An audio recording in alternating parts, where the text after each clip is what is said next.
like a fun time. Yeah, we should check. Can't wait to check that out. Yeah. This is weird. I don't know why I can't get the audio to share.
Good evening, everyone. Welcome back to United Adventure Company. It has been a minute since we saw you last, but we are so glad that you're here and joining us for Tyranny of Dragons, Rise of Tiamat, episode 13, the finale. That's not ominous or anything, is it? Episode 13, the finale, Tiamat? I wonder.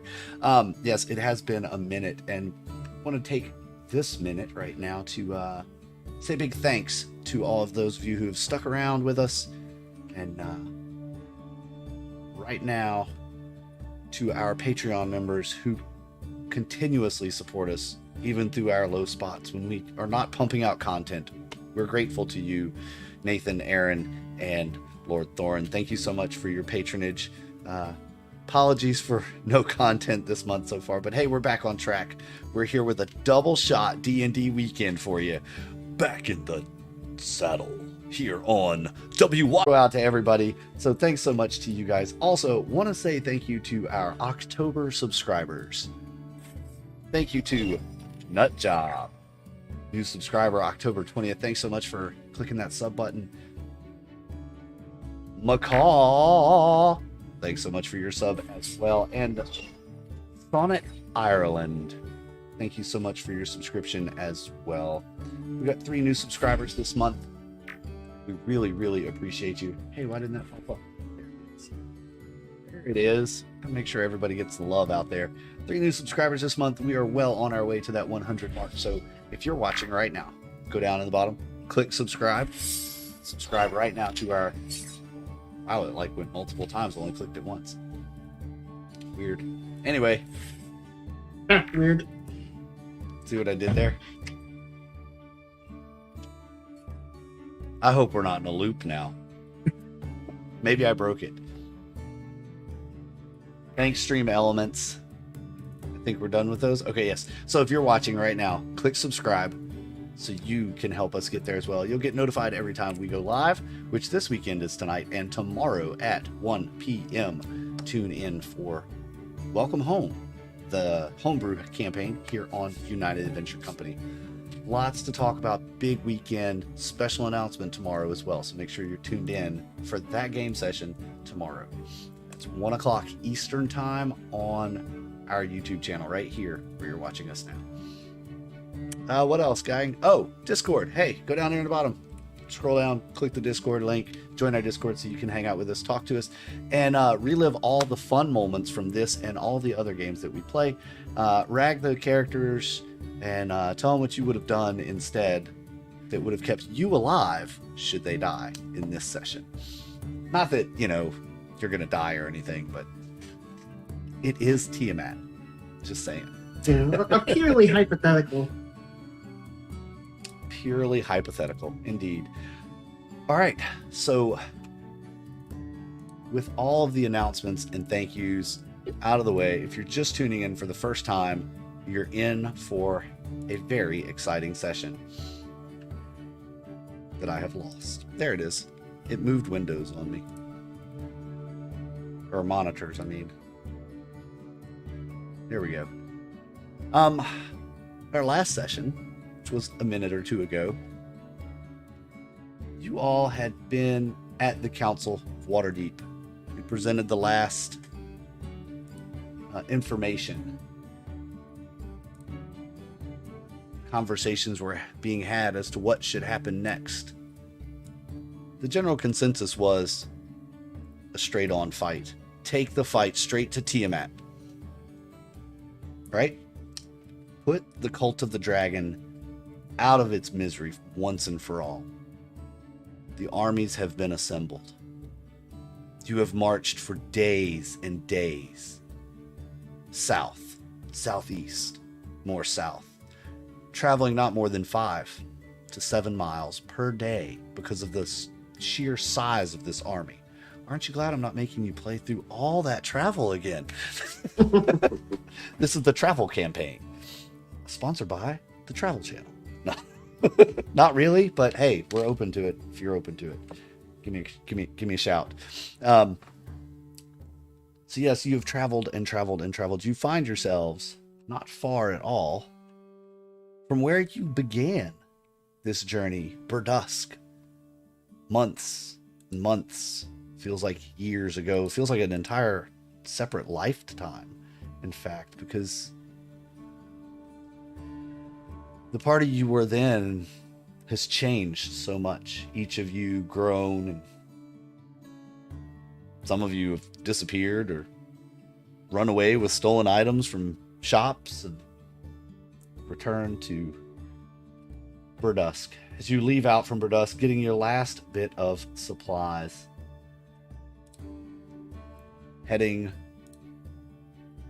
southeast now, more easterly,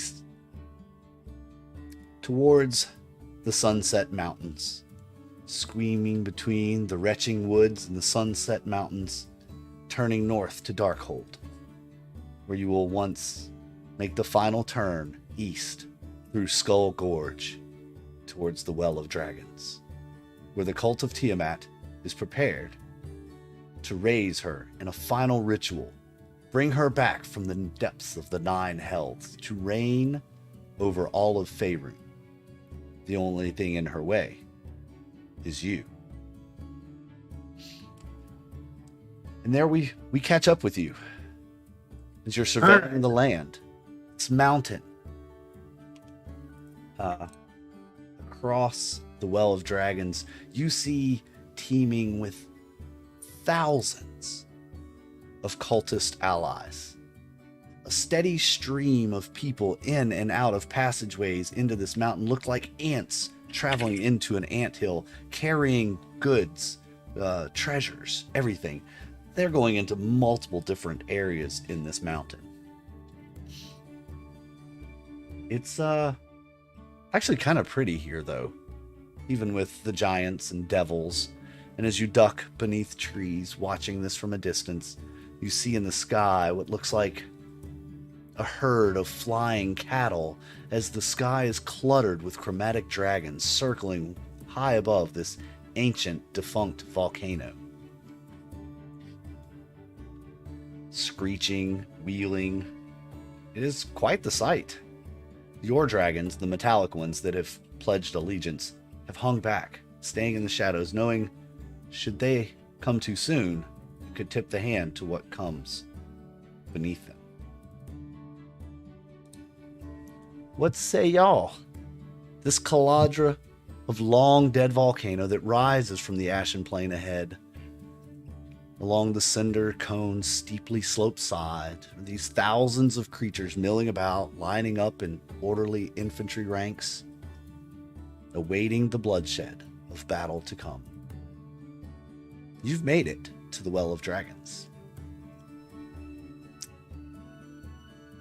Well, comrades, it's been quite a journey. Here we are. Yay, I guess? Yeah, I think we have a shot at this. Dinar's going to stand up, say a silent prayer to Bahamut, who he feels all around him in a more physical way than ever before, what with a whole bunch of metallic dragons, and he's going to stand up and say, "Let the die be cast." There's one housekeeping thing that I want to make sure of, and that is, right at the end of the last session, we got an apparatus of Quellish and talked about, like, modifications we could make to it.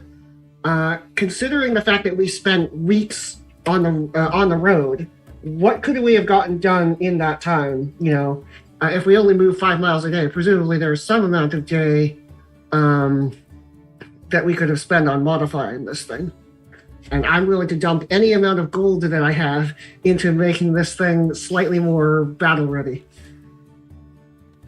Yeah, so what kind of things are you looking at? What are you thinking? I know we had talked about some stuff, but... So the first thing is we should probably have... one of the options it already has is like a window shutter that allows you to see forward. But I think it would make sense if we had an arrow slit, but for the two people in the party who can do damage at range, that they could shoot out of it while still benefiting from its protection. The other thing I was thinking is just hull reinforcement. And the third thing would be it comes equipped with a weapon that can sort of has crab claws, so it can nip people. Mm-hmm. But we're fighting a bunch of dragons, so if we could get some sort of ballista that could fire into the air, that would help a lot. First two are pretty easy. The ballista is going to be the hard thing, because most of those are being reserved for the main battle forces. Tell you what, roll me a 50-50 high-low, and let's see how well the council likes you. They're willing to spare one for you.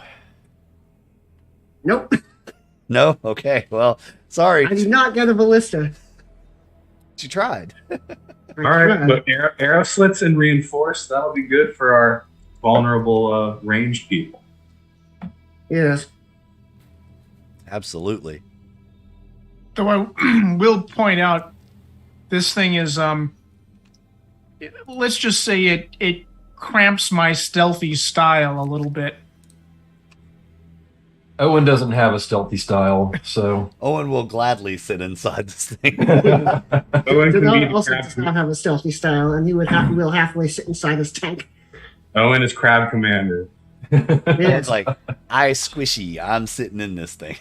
And Owen is the definition of a glass cannon right now. Yeah. Yeah. But, Right Denard, to beat the cult of Tiamat, is willing to take any advantage he can get, including a very strange crab-shaped tank. We can make it work. Yeah. Purchased from a very shady merchant in a very shady location. He was a fine, upstanding citizen. Right. Mm-hmm. It was a very profitable deal. Let me just say that. So how reinforced is the crab tank after we hammer a bunch more metal onto it? What's its normal AC? It normally has an armor class of 20 and 200 HP, which is pretty good, but if we could do better, that would be ideal. A blade of armor? Dragon scale armor? You just throw the old dragon hides that you have in your bag of holding over it. I mean, we probably have enough dragon hide that we could plate this tank.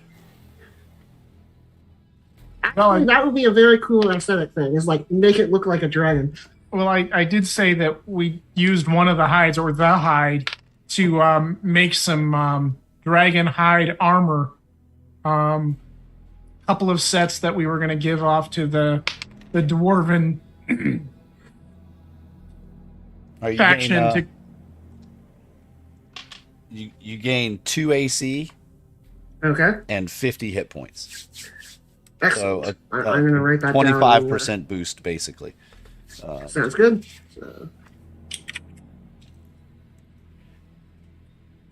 And as you're surveying the land, you see there are multiple tunnels on the north and east side that you can kind of see from your vantage point, where it looks like the cult is moving in and out. Like I said, like ants in and out of an anthill.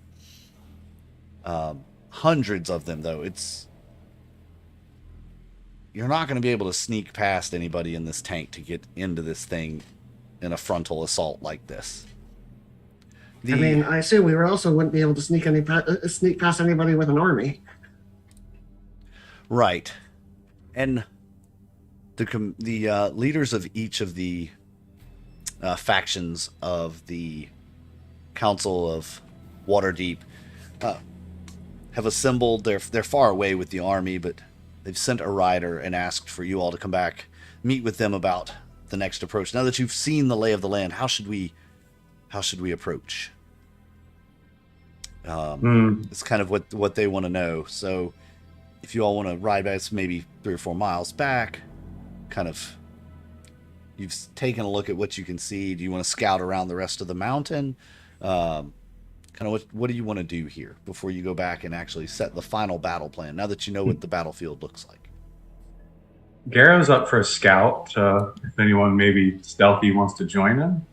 I will stay behind and work on the thing. I'll certainly do some scouting. Why not? Yeah. So, Garrow can easily slip into shadows as we move, and Teo is an expert in stealth. So, do we need to roll something, or?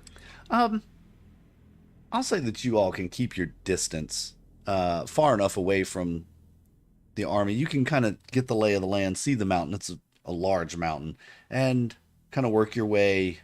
Which way do you want to go? Kind of clockwise or counterclockwise? I think counterclockwise. Indeed. That seems like the unconventional choice. Good choice. Good choice. All right. Counterclockwise it is. Starting with higher numbers in the handbook first and going to lower numbers, whichever way is most inconvenient. All right. Yep. And you all make your way around to the west side of the mountain. Garrow.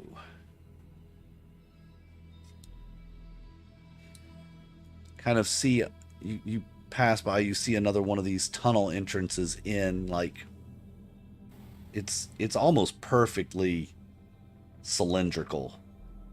You know, this was an old volcano, so maybe it's an old lava tube. And again, you see lots of traffic in and out on the northwest side. The rest of the west side is fairly barren and unopened. There don't seem to be any passages anywhere else on the west side. So it's got lava tubes, if that's what those are. I don't know much about volcanoes, but don't they usually have an open top? Generally speaking, yes. You Does it seem like it's one of those types of volcanoes? Yeah, it's a caldera, so it's a big round thing with a cinder cone that comes up towards the middle. Right. And then it's got some lava tubes that kind of feed out from that center caldera, center part. Huh. Guess that's why they call it a well of dragons. Pretty clever. Yes. And as you get around to the southwest side, you see what looks like the remnants of an old trail. Maybe an old lava tube. It's overgrown. You guys can make me a perception roll on it to kind of see what else you see about it. Yes, let's perceive. I'm going to temporarily step away from Dinar a little bit. And I am going to use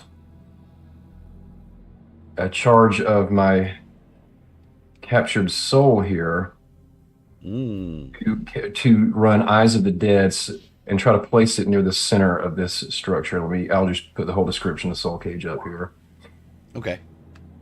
Eyes of the Dead. You can use an action to place the name of place humanoid saw in life, which creates an invisible sensor. So I'm going to attempt to see if this humanoid had ever been to here. Oh, the one you soul caged in the castle, right? Right. Do you remember? Was that a named NPC or was that just I can't remember. I can't remember. No, this person has never been here. I think it was just a normal NPC. I think it was too. Yeah. It was a shot. Yeah. Good try. Guys, you get around here and yeah, this looks like an old lava tube. There's no traffic in or out of here. There's a big rock slide that's down over the face, but you can tell with those rolls, I'll give you, you could tell that this was just a rock slide, and you can see the carve out of the lava slide down the mountain. Huh. Wonder if there's any way through there.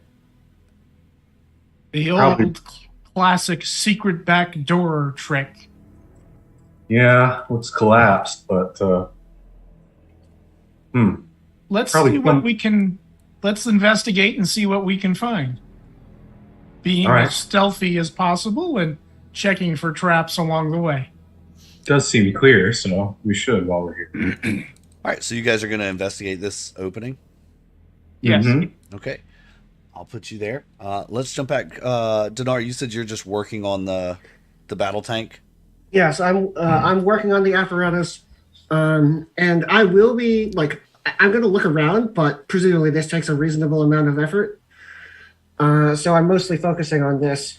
And I'm hanging back and helping him out. Yeah, and Okay. I also know that I won't be able to move around undetected. Giant crab-shaped tank or no. Yeah. So I will leave that to the people who know how to do that. Okay. Just wanted to check in with you guys. Cool. All right. Owen's getting in some piloting practice with those levers.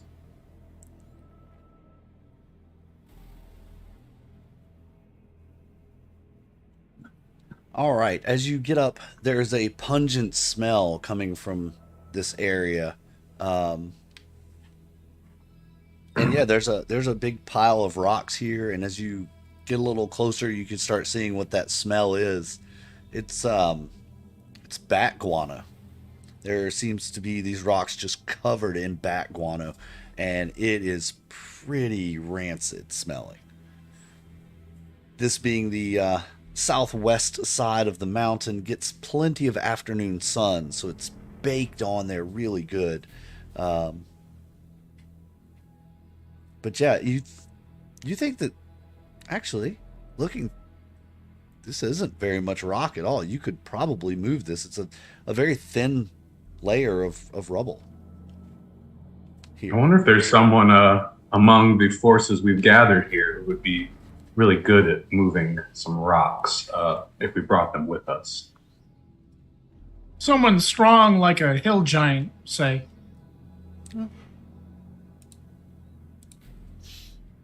Or But, maybe somebody who could jump into shadows. Well, I'm sure that I could move a good bit of it. That said, I guess I can see why maybe if there is a way through here, it's not used. How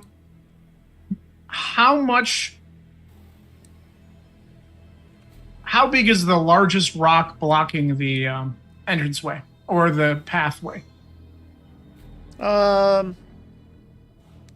Probably about the size of 2 garrows. It's a pretty big boulder. That is a pretty big boulder.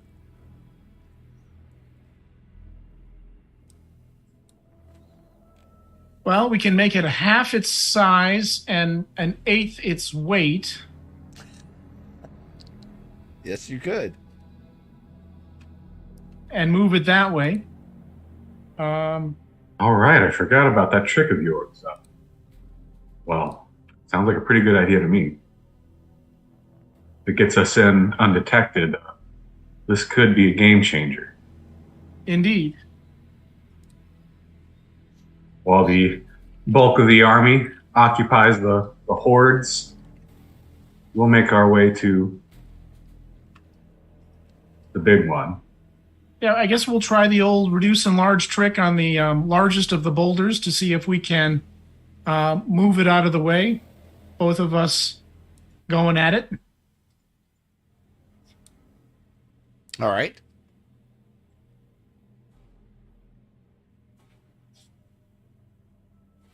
Yeah, that shouldn't be hard at all. If you want to do that now, or you want to wait until you. Well, we might just, peek inside to see what lies beyond the rubble. Yeah, that might not be a bad idea. Let's first investigate, but this might be a way in, and we can get through. But should we need to. very carefully, very stealthily at this point. You're trying to just kind of look through the cracks and. Yeah, see if it's like a viable path beyond. Okay. Yeah, you kind of shade out all the sunlight that you can, and you get your face right up in that bat guano. It doesn't really bother Garrow growing up in the sewers. He actually really reminds me of home. Yeah, might even put some in his fur to mask and blend in. Oh yeah, he doesn't even mind. Yeah, you can see the outline of a dark tunnel. Okay. I think this might be a good entrance, Teo. How are you feeling about it? Do you want to move enough of this rock and debris so that we can slip in and then do a little bit of reconnoitering while we're here? Well, it's a little risky, but yeah, let's handle what we can. I think between the two of us, we can make at least a path in. Does that seem reasonable?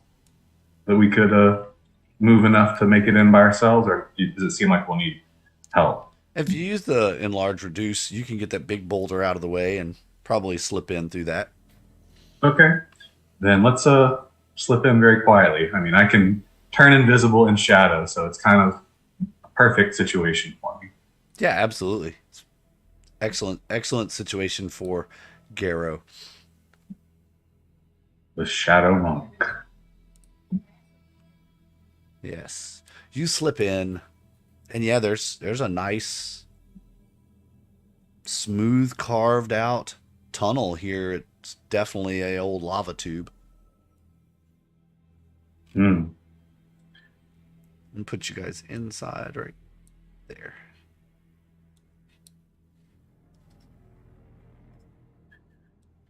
If we do go this route, we'll have to consider the big old crab thing. That said, Garrow says very quietly, let's keep going forward a little bit. Yeah. Dinar and Owen, they've been gone quite a while. Moving stealthily around the outside of this mountain. They've been gone a couple of hours, actually. You haven't heard from them. How are you feeling about this? I mean, I'm starting to get a little bit concerned. I'm gonna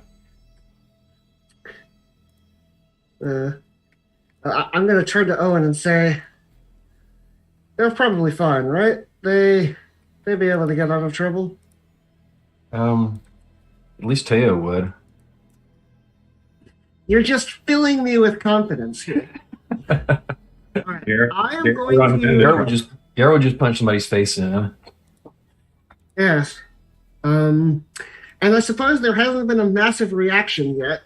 Yeah, I think. I suppose another thing I'm curious about is presumably there are chromatic dragons flying overhead, and we are close enough to see them now. What are they doing?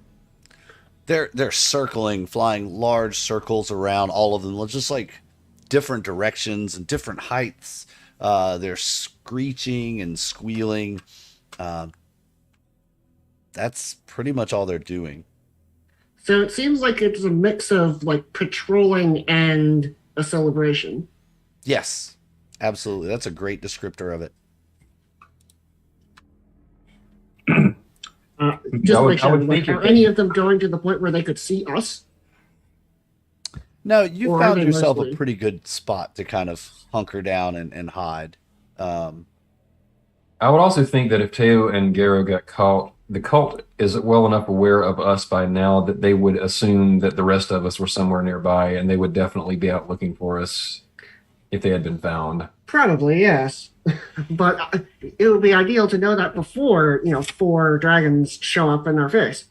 So you say you DM say it's been a couple of hours? Yeah. I'm going to cast sending. And basically, I'm going to send something to Teo with a message of basically things are fine on our front. I've been watching the dragons patrolling, and it doesn't seem to be in any danger. What is your status?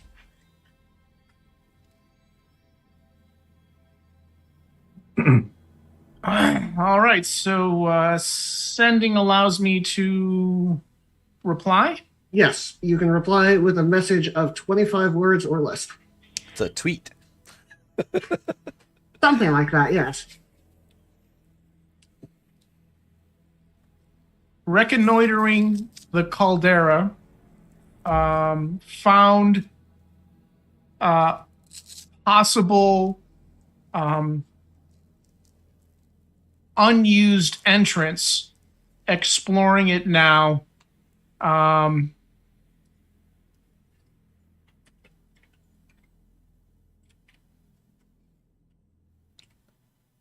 So far looks very promising. All right. Well, I can't actually say that, but I will relay to Owen that Teo and Garo seem all right. They're exploring a possible way in, and I say we just leave them to their work for now.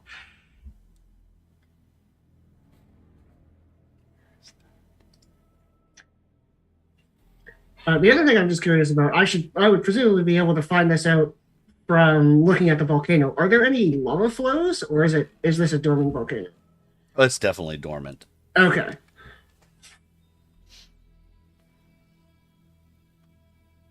All right, so you all want to continue exploring down the tunnel? I think once Garo learns from Teo what the message he received was about, he'll say, well, come this far. Want to keep going? We have to find out if this is a viable method of getting in. We're here, but here isn't where we need to be. You're right. Let's just be quiet as mouses. Little sewer mice. And on that note, as you've kind of gotten into this tunnel, the echoing of the Drakhorn has gotten a little louder. It seems like it's coming from everywhere at once, echoing off the walls in here, but it is definitely louder than it was outside. It's just a constant... You've almost been numb to it up to this point because you've been able to hear it constantly from, over a month now. But once you step inside, it gets louder, and you can kind of feel the pressure of it on your skin, on your chest. It makes your fur kind of tingle. Yeah. Oh. First sign of danger, though, we'll turn around and get out of here.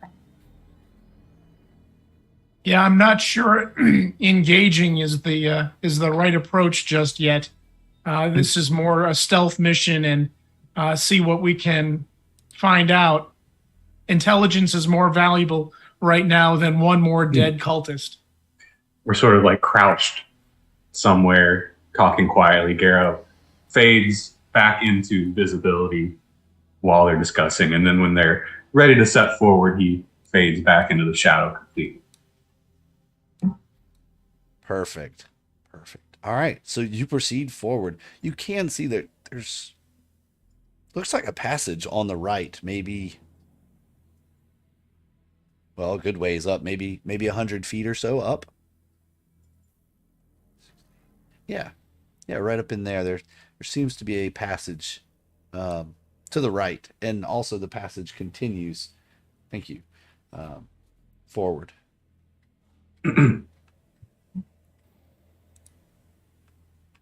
Does one direction seem to have more Drakhorn sound vibrations coming from it, or do we have any sense of what direction it might be sounding from? No, it's kind of from everywhere, like I said. But the passage to the right, there's another pile of rubble kind of maybe blocking the way there.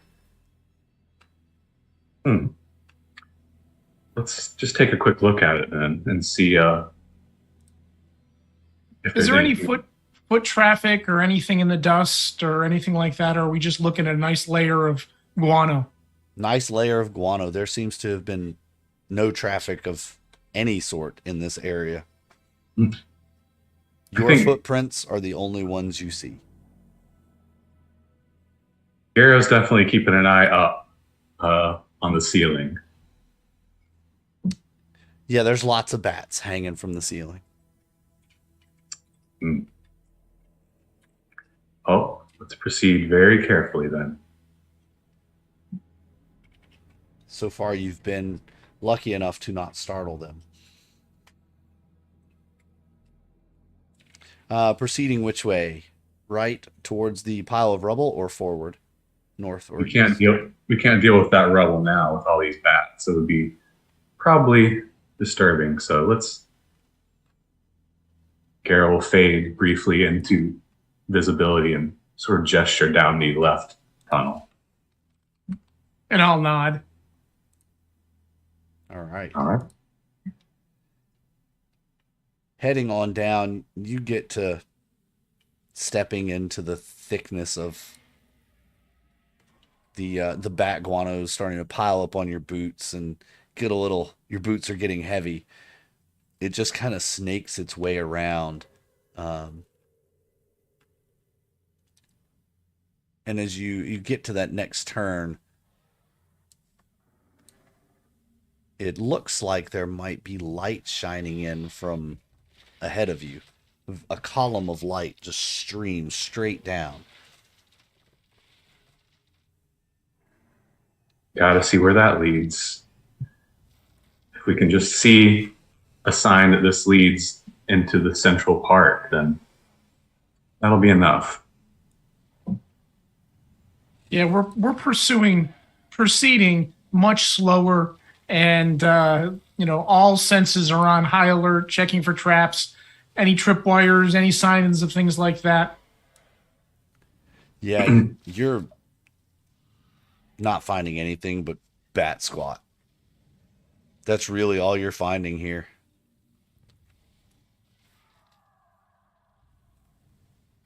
All right, let's approach the light as cautiously as possible and just see if we can see where it leads to, where it's shining from. Yeah. As you get up to the edge, you walk up and the light kind of filters around, and you see that this leads into a depression, some 30 feet deep, and the sides are steep and composed of rough volcanic rock. It doesn't look like it would be very easy to climb.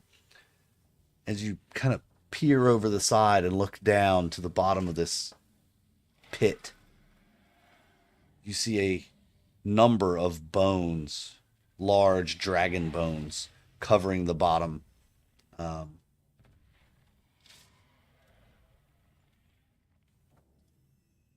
Did you hear a voice behind you? Well, good afternoon, gentlemen. May I help you? That's gonna send a little shiver up Garrett's spine, hardened monk though he is. And he's just gonna go ahead. He'll just turn kind of slowly and alertly. Yes, slowly and alertly you turn. Having not heard any footsteps come up behind you, you see hovering about a foot off the ground a ghostly looking creature. He's definitely was a fighter type person, perhaps a knight. His armor still of that noble rank. You can tell immediately. I often like to stretch my legs as well. I don't remember seeing the lot of you. How did you get here? Pathway's still blocked. No one ever comes here. This is interesting. Huh. Oh, forgive me. Just I shall introduce myself. I am Sir Nagaroth Balderlord, and he gives a slight bow to you. I think Garrow would, fade into visibility since clearly he's been seen by this person and just give a little bow back, suspicious, but not really wanting to say anything quite yet. Ah, I see. Well, you may be taken aback by my appearance, and for that I apologize. I did not mean to startle you. However, I typically do not get members of the cult in these parts, so perhaps you have gone astray. Can I lead you back to the others? You look like formidable folk. Perhaps you are lost from the rest of the army? Well, my only question is, why has no one from the cult been around to at least introduce themselves and say hello to you? Oh, I know all of them. Yes. Yes. But that Severin, I tell you what, if he's going to succeed, and when he does, Tiamat will not be kind to him or the cult that has brought her back. He should have let me do it rather than pushing me aside. I tell you, I was her favorite. Always have been, really. But no, there's a new way of doing things now, and Severin and his new ways is gonna get us all killed. Freaking moron. Excuse me. I shouldn't speak of others in such ways. How would you have done it? It would have been done by now had it been my hand, but that bumbling buffoon lost masks and got... Oh, what a disgrace to the cult. He should be ashamed of himself. Really. Well, yes, that goes without saying, but the question I have for you is, how would you have done it? What is the proper way of doing this? Well, don't leave survivors anywhere you go. One. Except for those you need to have as prisoners for the sacrifice. Two, you force people to do your bidding. You don't ask them to join you. Who asks people, hello, would you like to help me raise the evil queen of dragons and bring her back from the 9 hells? Oh, you would not? Oh, well, thank you. Sorry to have bothered you. Please, you beat them into submission and you drag them kicking and screaming until they see your way. Severin is weak, soft, too kind to people. Well, I got to say, you are a very, very smart guy. You really should be in charge. That all sounds just like common sense to me. Finally, someone with some sense around here. Well,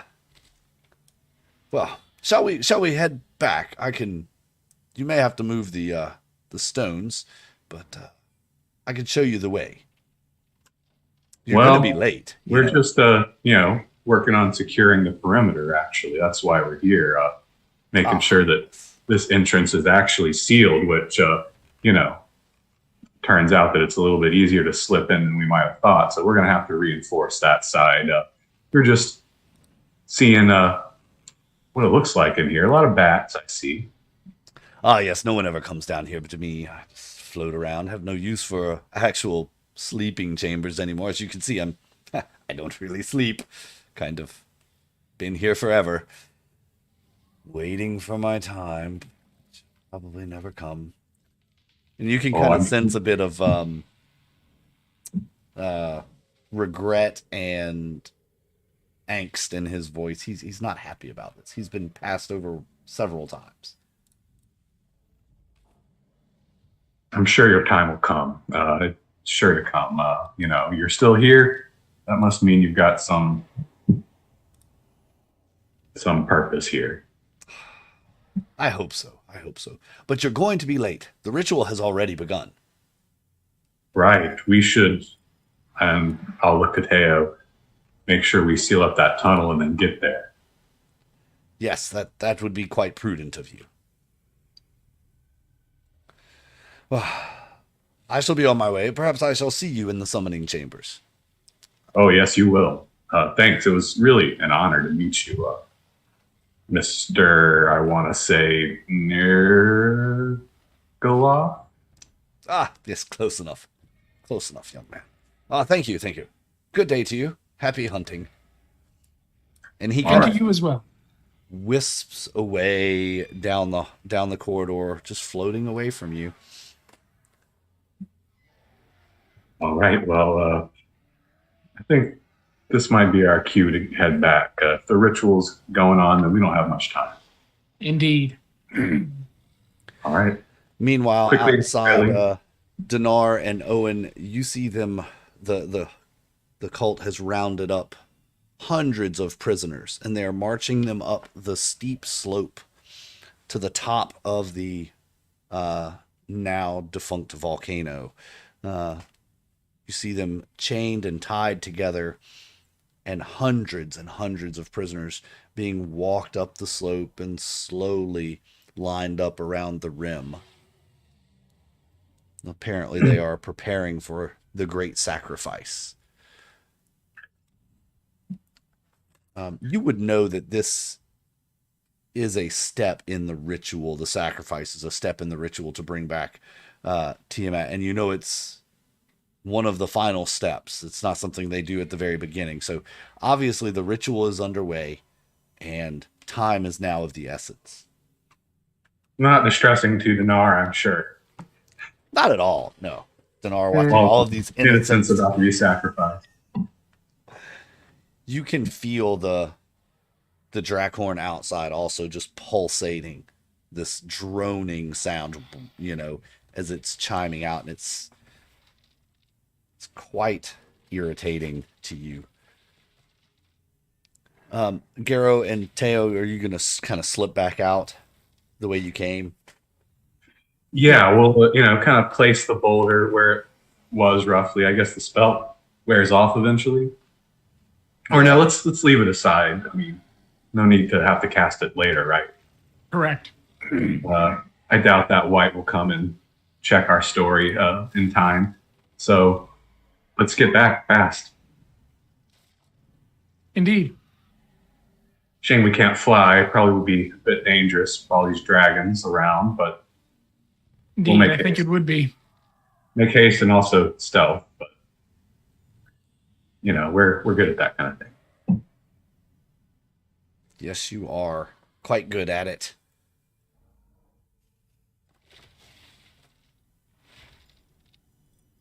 All right. Since you're not really stopping and looking at things anymore, you're just kind of make your way back the way you came, or are you going to go back, finish going around the other side?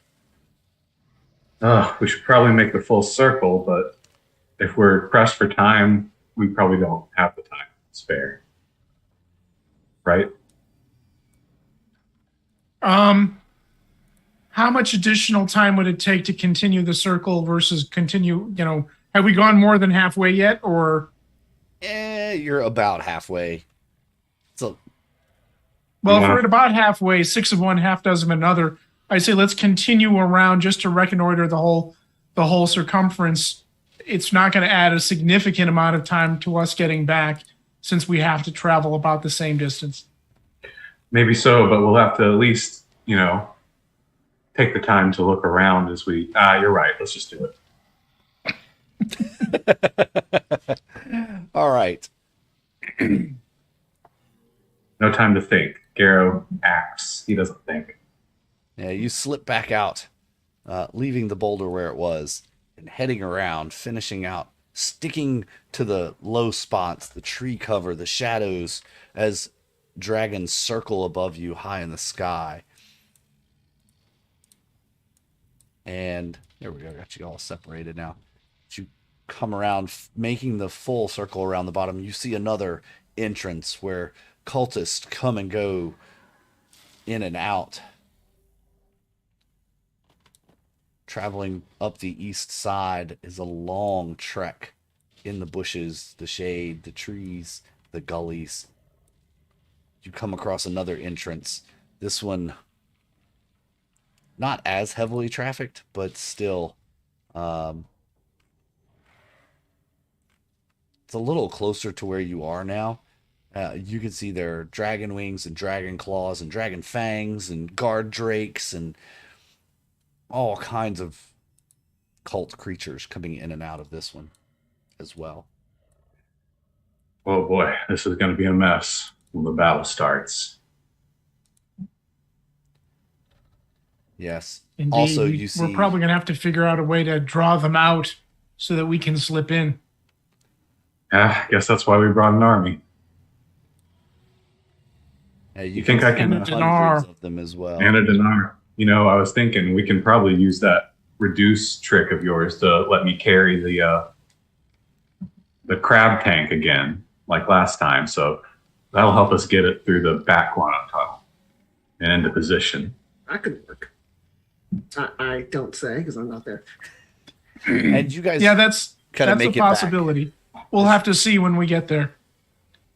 Mm-hmm. Yep. You've made the full circumference around the mountain, fully seen all of the giants and devils and creatures of the Underdark and the overworld that are aligned with Tiamat and the cult of the dragon. You've seen red wizards' tents. You've seen everybody that you've encountered really come across, and it is quite the army. Most of it is down on that east side, kind of hidden away, but there is a large contingent on the northern front of this. Well, I think Garrow will want to give a pretty detailed report to Master Leosin, who, as sort of an information master, can pass it along to those who need to know. And I'm going to give a rather detailed report to the rest of our party. Sounds good. Sense. So through a tunnel obscured by bat guano and one crazed ghost of a cultist is a route that we could flank. Yeah, I think it could give us a shot at getting into the ritual area. Yeah. I'm also going to share with the rest of the party the fact, I don't know if they saw this, that they were marching hundreds and hundreds of prisoners. But basically, the ritual is starting very soon. We need to get a move on. I say we head to the tunnel now and let the army plan its attack, and as soon as it can, once we're in position. That's probably the plan, right? Yes. So, does it seem like they need the cultists for part of the ritual, or the prisoners for part of the ritual? Seems like it. That's what I'm presuming they're a sacrifice. It seems like one of the important parts of the ritual is that the prisoners have to be sacrificed. Right. So remember, there are what 5 I'm going to parts. say is going to be upsetting. Recognize that. I understand that. But if we take away the prisoners,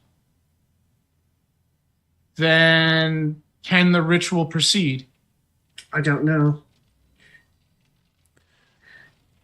I see what you're saying, Teo. Well, that would be a job for the army, right? Mostly, while we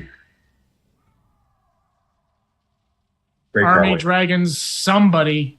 It's not a pleasant thought. It's not a pleasant thing to say, but it would remove one aspect of the ritual. Yeah, with that said, I'm not sure if the army or the metallic dragons are going to go for that. Even if they would, what are the odds that even a dragon flying full speed could get within range of them, considering it seems like the cultist's entire operation is to protect the site of the ritual? Do you, maybe you could sneak in, but how do you intend on killing 300 prisoners? I'm good. I recognize that. But even for me, it would take a little while. Well, see, Teo, what you do is you line them up. You've got quite a lot of range on that crossbow, so you just... Garrett was trying to figure out the logistics, but it seems pretty tough. I think a more effective route would be to use poison on their food, but that's just me. Presumably, at this point, they're done feeding them. Indeed. Yeah. And, what exactly are they bound with? Are they all in chains? Yeah, they're all chained, shackled, hands and legs are shackled together, and then the chain belt kind of waist to each other. So you would think that if one goes in, it will just domino all of them in. They'll all be pulled in. So At the same point in time, if you could grab that chain and fly away with it, you could theoretically fly away with the whole group. It'd be a Not lot an easy thing to do. I of reckon. ways. Might need a few dragons to do that. I'm loving the creativity here. I'm loving it. Yeah, if there was, even if we could just cut the chain, and presumably if we demanded them all to scatter, they would, and that would also deny the cult access to them, but I don't know how to do that. Well, I don't really know. Is there anything that allows us to mimic death or feign death? Do they actually have to die, or do they just have to be mostly dead? I mean, presumably they have to be sacrificed. That sounds like a lot of magic. I don't know much about that. I don't know what resources we have to bear if we have that many casters that can cast at range. It might be worth bringing this up with Master Leosin. Yeah. Presumably, we could all. The other thing that could work is if we could get, say, a silver dragon that could freeze the chain. We could shatter it, and then that would free them all. But if we were getting a silver dragon into that range, then it would be just as easy to just kill them. Seems still like a long shot. I think our best bet is letting the army get ready. I can't go on. Just getting into position as fast as we can. I can't see any solution that would not involve that would not require us to either break into their ranks or to send somebody in on a suicide mission. I mean, let's recommend to Leosin perhaps that he consider this as an option.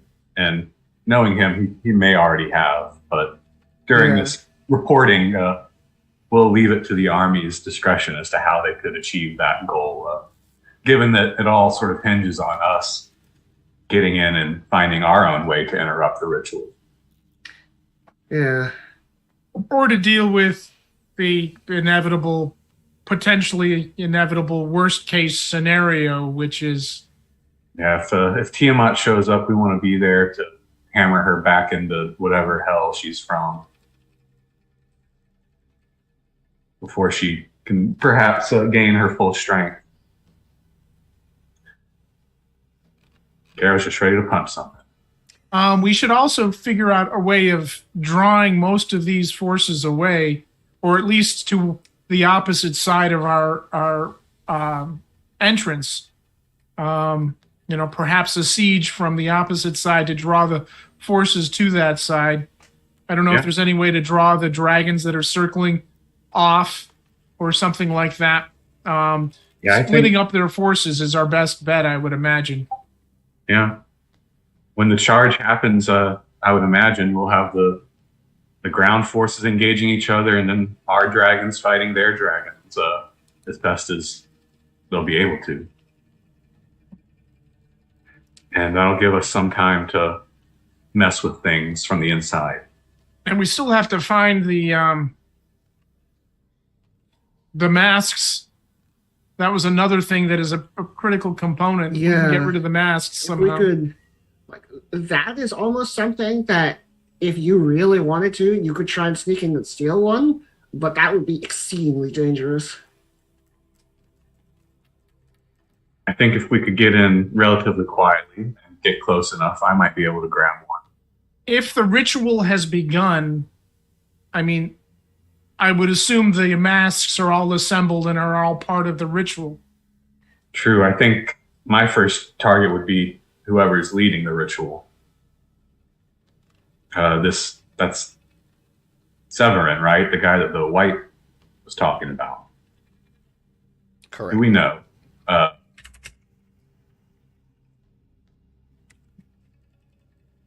Yep. He's the head of the cult, so...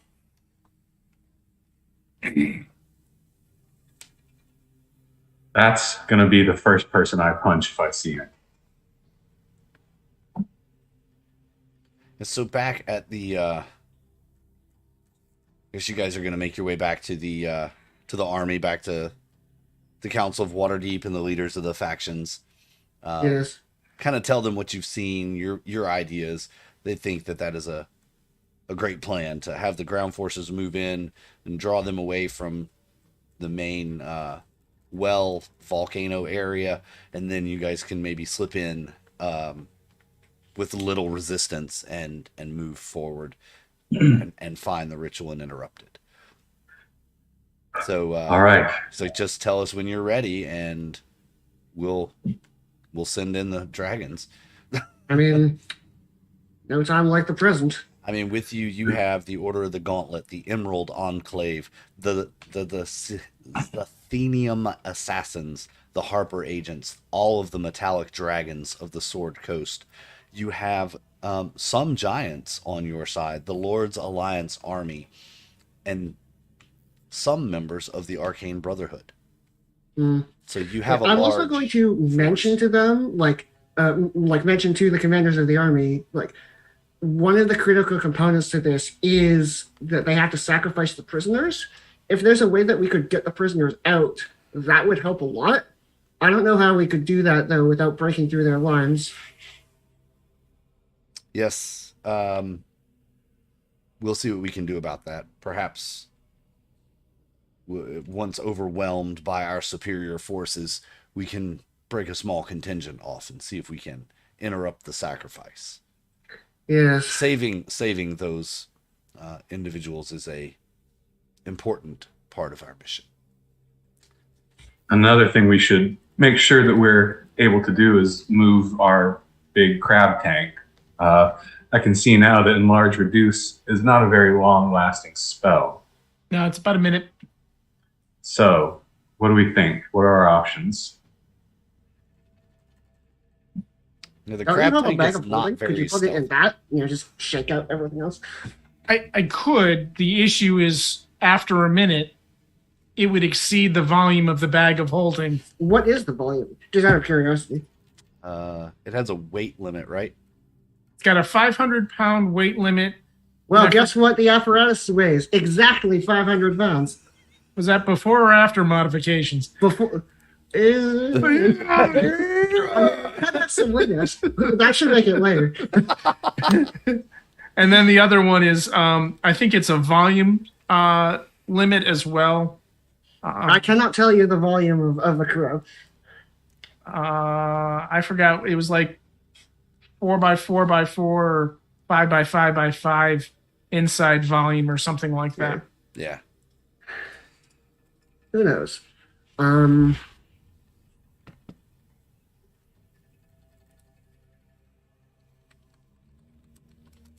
Could we get a giant to carry it for us and come with us for that I mean, purpose? that I feel like we've just moved the problem, because then the giant will be too large to fit through the. Well, no, the giant won't be able to come with us to the tunnel, but once we're there, we'll shrink it again and try and get through it to a place where, we can deploy it. 64 cubic feet, that's probably fine. The thing says it's a large creature, so 10 by 10 by 10 is 100 volume. Yep. So, do you think a hill giant could carry it for us?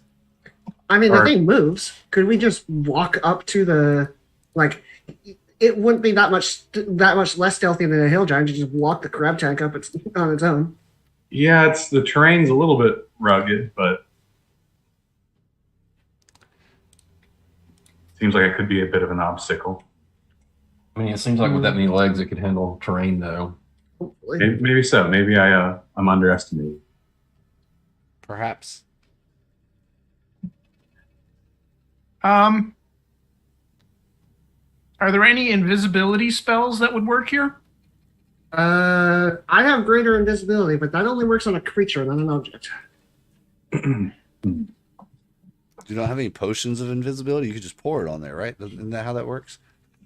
I mean, if you say that it would, I would absolutely do that. No. But You didn't read about the potion tank that's installed? You just pour it into the tank, and it applies to the crab tank. It's like a fuel tank, potion tank. Nice. exactly. I love all the creativity here.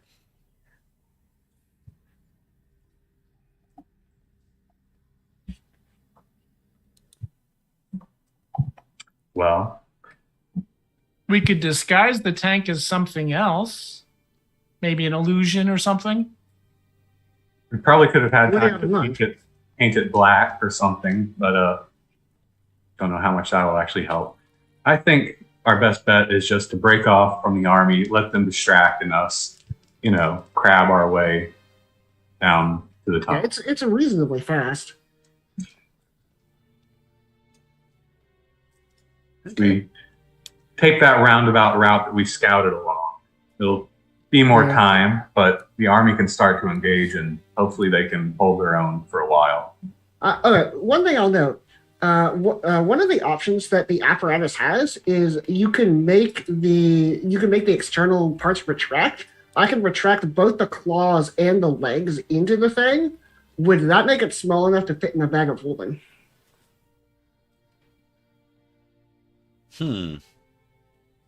Well, a bag of holding would be internal volume of 64 cubic feet. So that's 4 by 4 by 4. Yeah. So that's going to be a little too big for that, probably. All right, probably volume messing me up.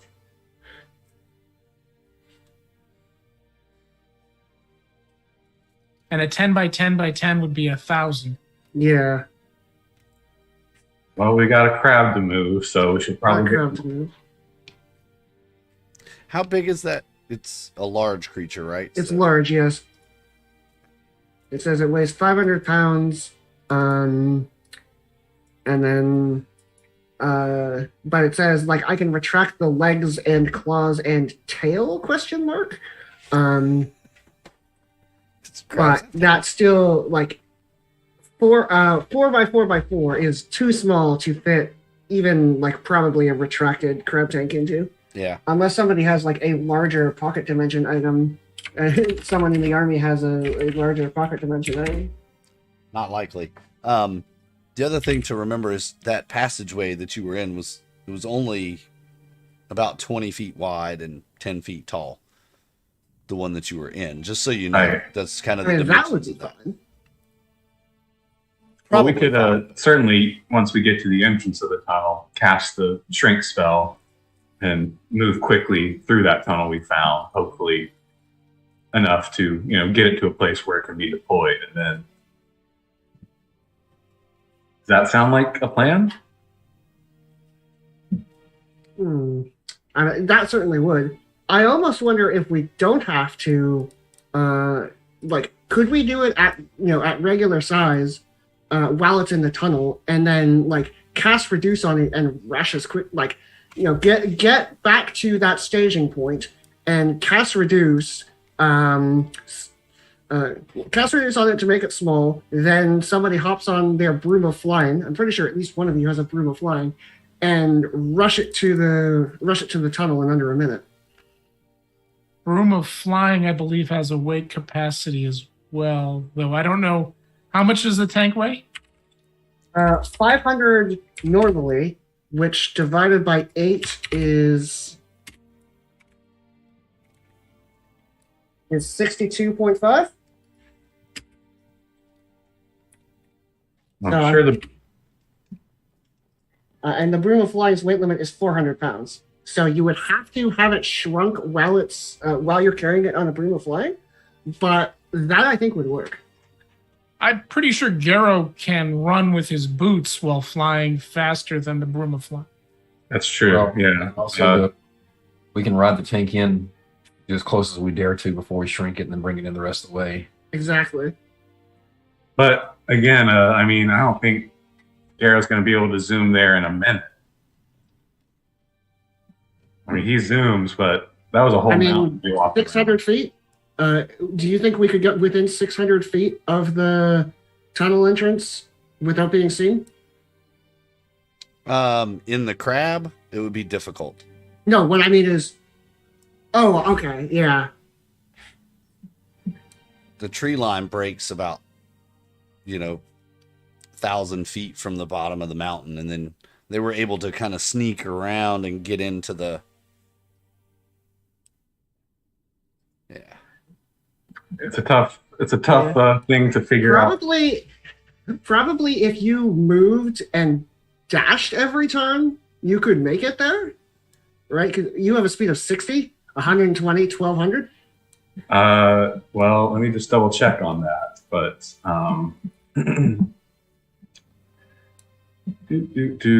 yeah, speed of 60. assuming that you could dash for 10 turns in a row, that doesn't sound that bad. You could get 1,000 feet in 1 minute.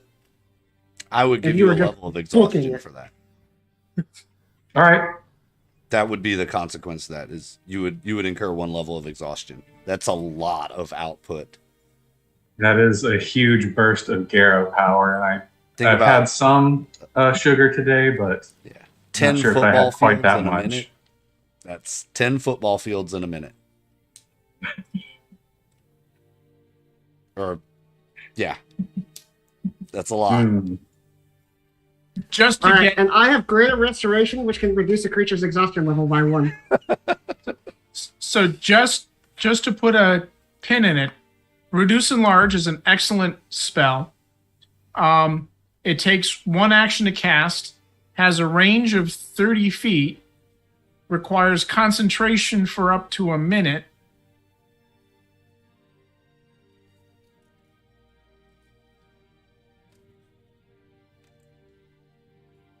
So what happens when Garrow gets out of the range and you can no longer focus on him to concentrate on that spell? See, that's where I was kind of going I'm with pretty that. sure it's just that you have to be within range when the spell is cast, but... I mean, Teo could always just jump on Garrow's back as well. I think he's got the carrying capacity. Oh, this is going to be quite a dash. Oh, man. I'm not trying to say no to this at all. I just want y'all to think through I think everything. that this would actually work. I think it would work. Those would be the penalties to it, though. All right, well, if you've got a spell to burn to, get me back going, I'll carry this thing like I've never carried anything before. But All right. Give me the ball, I think that you're right. What Dinar said about the spell. Yeah, it's just you have to focus on the spell, not the. Right. Yeah. Let's do it. We've got a ritual to stop. Okay, so the first thing I'm going to do, I'm going to, as a 4th level spell, cast Aid. So what Aid does, I can choose 3 targets. They each get +5 hit points. It's default to level 2, but if I cast it to level 4, it increases by 5 for each. So I can only target 3, so I'm not going to include myself, but all 3 of your maximum hit points increases by 15. Ooh, okay, that's going to be a good cushion. Yeah. A little buff. Like this spell lasts for 8 hours, so I will set it up now. That makes me feel a little bit better. Okay, I have a question for the DM. All right. I have Enhance Ability. Enhance Ability lasts for an hour, and I can choose 3 options for it. I can give him, I can cast it on Garrow. I can give him advantage on strength checks and double his carrying capacity, or I could give him advantage on Constitution checks and give him temporary hit points. If I give him an advantage on strength checks and double his carrying capacity, will he be able to make this run without exhausting himself? What's your current carrying capacity? 300 pounds? Because mine is, I am a bugbear, very strong. I have a belt of hill giant strength, so I can probably carry anything a hill giant can within reason. 315. I was close. For the record, I was so close. I'm pretty sure he can carry this without it. So if I give him, I believe it's called Bear's Endurance, or it's just like enhance ability on his Constitution, would he be able to make the run without exhausting himself? We could also get like a ranger or druid who's in this army just cast Longstrider on me. That adds another 10 feet of movement. I mean, you could do all those things. Yeah, if you let's say you were able to do that. First level spell, very rarely used, but awesome when you have to cross a quick distance fast. Yeah. Right. I could just see Garrow with these long bugbear arms holding this unshrunken tank above his head, running across the battlefield. You want to strike fear and terror into people's. This will do it. Everyone. Well, in addition to running, like as a bonus action, he'll be like shadow teleporting and like hopping like a ninja. Also, Garrow is an armored personnel carrier. Oh, nice. Oh. Nice. I love it. All right. All right. So not to bring down anybody's parade, our objective is no one see Garrow running in with a giant tank over his head. That's why we have an army to distract us. If they do see me, they won't see me long because I'll be popping in and out of shadows. So okay. So, enhance ability, yes, no? Yes. All right. Yes, I'm going to cast a spell. I'm going to choose Constitution, since I think that would make more sense as, like, give him the hardiness to be able to run for a period of time. Mm-hmm. And he also gets 2d6 temporary hit points. So I'll roll those now. And you have 7. You've been granted the Long Strider as well from the army, a boon. All right. And Garrow's ready to go. They give you a potion of invisibility as well, just in case. So a giant floating crab. It just struck me that watching Garrow fight with all these abilities must be kind of like watching Nightcrawler from X-Men 2 in the fight scenes he was in. Basically. For sure. He has become a Nightcrawler. Shadows are very cool. Pretty much. All right, now I'm invisible, and I am as ready as I can be to dash with this thing. All right, the invisible, hardy, boosted, Long Strider boosted monk carrying a miniaturized tank. Let's do this. Let's play some Dungeons and Dragons. Obviously, Garrett's zooming ahead, but y'all will be close behind. And I'm going to be rolling perception for the dragons above. And we'll say you guys get all this set up. Are you going to send a message to the army when you guys are in position and ready to go? How do you? I can make that happen. Yes. Yeah. Okay. Yes. Send the sending.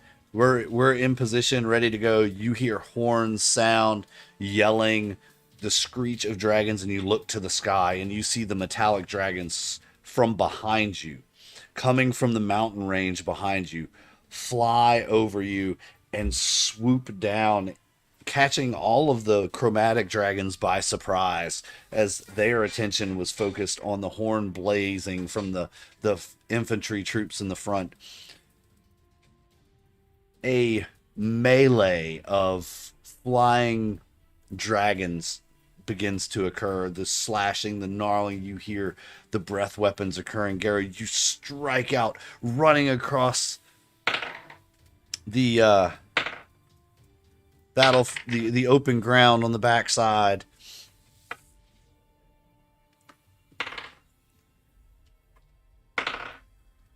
Wow.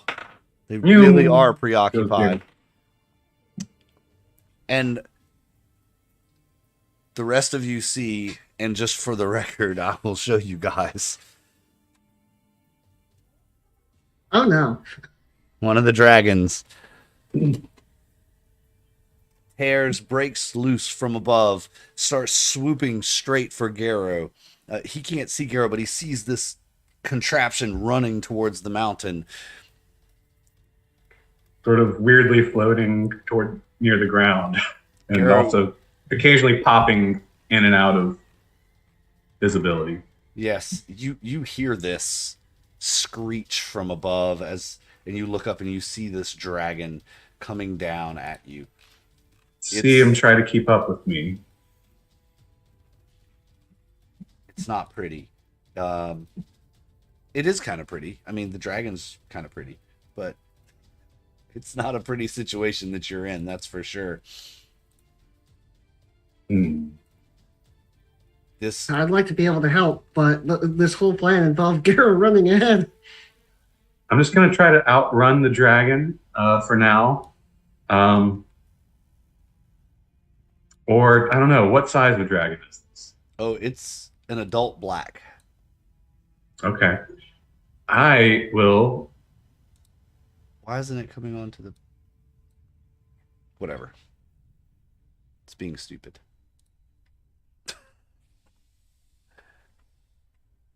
I will get to my destination and try to, stay ahead of it. It's going to be hard, but Garrow has some resources at his disposal. I mean, if they get especially close, I can teleport, I can step with the wind, I can shadow step. I'm a very wily target for even a dragon. You can boot, scoot, and boogie. Boot, scoot, and boogie, fly on a dime, All right, the rest of you are standing back in the tree line, or are you inside the apparatus as Garrow is running you I across? don't think that the reduce affects the people inside of it. Oh, did you actually? Because without it, I mean, with all the boosting, you wouldn't have had to reduce it. He can carry 630 pounds. I am under the assumption that the reduce spell does not affect creatures inside of the tank. If you want to say differently, then I will absolutely have gone with Garrow. No, I'm just saying you didn't have to reduce it for him to carry it across. Because yes, but can he carry the tank with us inside of it? Oh, that's probably not. Yeah. Yeah. Y'all are pushing it now. I'm wearing. Though the not tank heavy, would but only weigh medium 62 armor. pounds. That's, Yeah, I mean, that would probably if make it's it. reduced. Then he could carry it with us inside of it, but we couldn't fit inside of it, That is a problem. right? Because Now, if it's reduced, I think that what Garrow would do is find a way to strap it to his back. You know, like that makes we sense. did like a when we backpack. first. Yeah, and thus it would become part of his equipment, and thus it would be invisible too. If that matters at all with this perception check. Well, can I throw out there that it would be beneficial to me not to burn one of my 3 highest level spell slots. Okay, that's fine. I don't need it. If we don't need it, I'd be Carrying best if I a did. big shot, but- yes. I've already been spotted by a dragon. Let's assume that I was just carrying it like a maniac, and I'm going to try to run from this. Sounds like a Garrow thing to do. And the Yeah. rest of you see the dragon gets probably 50 feet above Garrow and is pacing him, opens the mouth wide, and you hear the spitting of the black dragon's acid breath.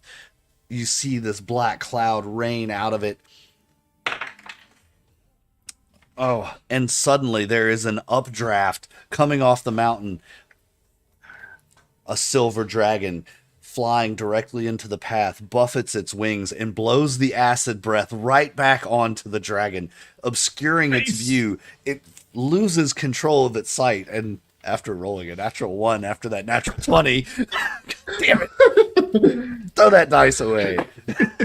That's definitely a one of those like thumbs up moments if Garrow had any spare thumbs. Yeah. But And Garrett, just at about that time, you make it to the opening of the Well of Dragons, and you slip in, set the apparatus down.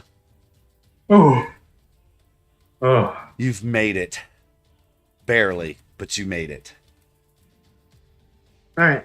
I And now assume the for rest of us are moving 10 as minutes, quickly it'll as take we for the rest of can. us to get here. Yeah, so the rest of us move as quickly as I can at our normal pace to catch up to him now. Yeah, we're moving as fast as we can, which is Which not I think fast for me compared is a to little Garrow. faster than for y'all, but Exactly. my movement's 35. Let's see. How are you moving as stealthily as possible? Or are you just moving? Try not to draw attention, yeah, because I think that's kind of the idea right now. All right. I'm going to need some survival checks. Hey, Okay. one of the ones I'm theoretically good at. Theoretically. It's good enough. That's not good enough. 2 for 3. How about a stealth check? We're trying to be stealthy here, and Oh, boy. pick my one weakness. unfortunately, you step on a snake. That's right. No, you do trip on a rock. You look up, and luckily there's nothing above you right now. As you guys are moving out into the open ground now, there's nothing overhead to protect you. It took Garrow 10 rounds. It would take y'all 20. I'm not going to do 20 rolls. Make me another one. We'll do this 3 times, getting across here. How's that sound? That was 2 separate rolls. Gotcha. So one more roll for me. Cool. All right. Looks like you guys make it. Couple of hairy moments, some close calls, but you make it. Teo kind of limping a bit as he twisted his ankle on that initial sprint, is stumbling out of the tree line, but you all make it. Garo is still like just sort of jogging in place. Like, ooh, I feel good. Let me at him. Still got that long strider, that enhanced ability. Tank is there, ready for us to.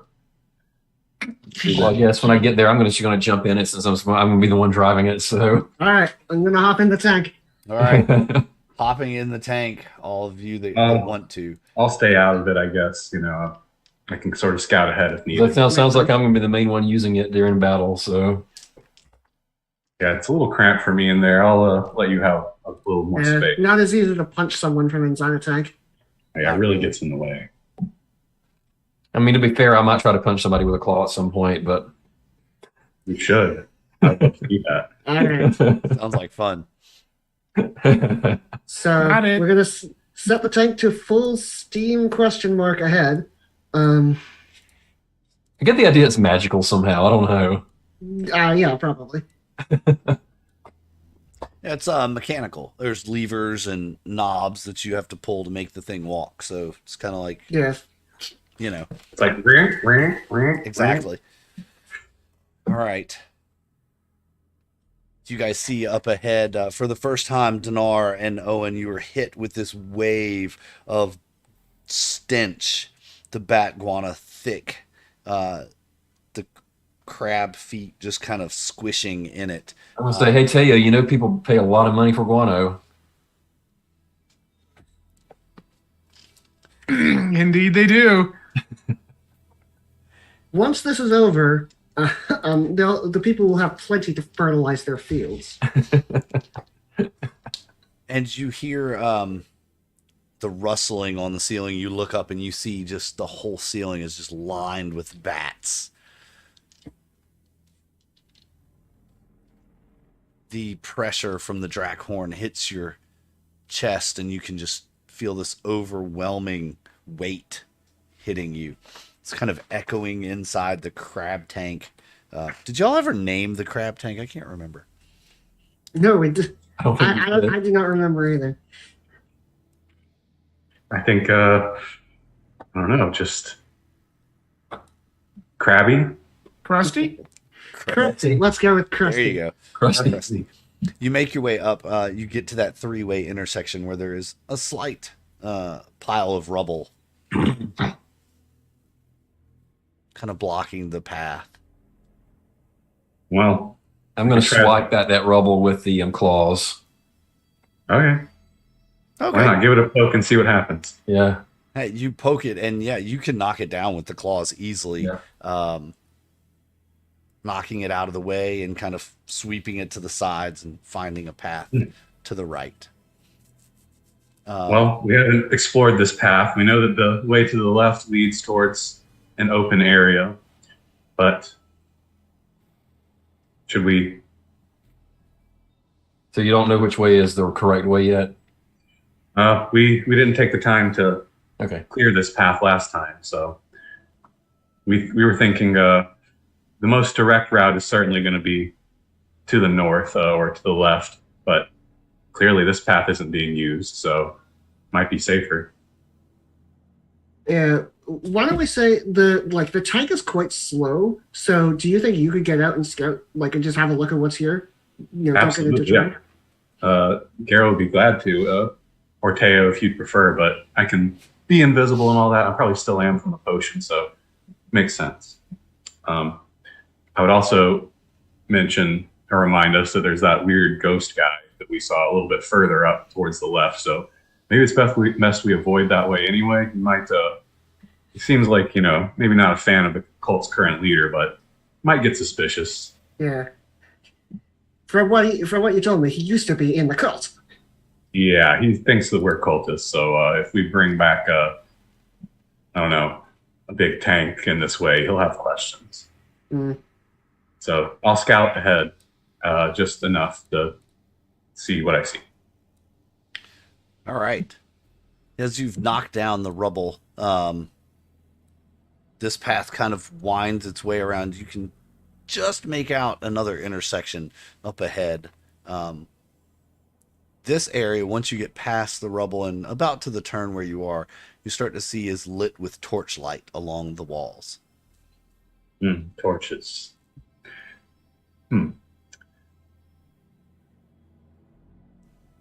Let's go ahead until I see sign of some activity. I'm going to be very alert to danger, but I'll go stealthily. Okay. How far forward do you want to go? Just until I see something that gives me a hint as to what this leads to or who uses this path. You said it has torches, so it seems like it could be an important tunnel. You get here and find yourself. While he's doing that, I'm going to whisper to Owen an idea for what to say if the ghosts show up, because I know about religion and Owen knows how to lie. So here's my alibi for how to distract the ghost if he shows up. And that is to say that the cult has been infested by a different cult who seeks to return to life the old dragon god, and this entire ritual is a trap. Cool. You get to a four-way intersection, Garrow. All right, four-way intersection. Any signs of life or sounds of movement down the tunnels? I'll be listening very carefully with my rather keen perception. It's getting a little difficult to hear anything over the humming and droning of the Drakehorn. But you see this is a well-worn intersection, kind of east-west and north. Not much traffic coming your direction.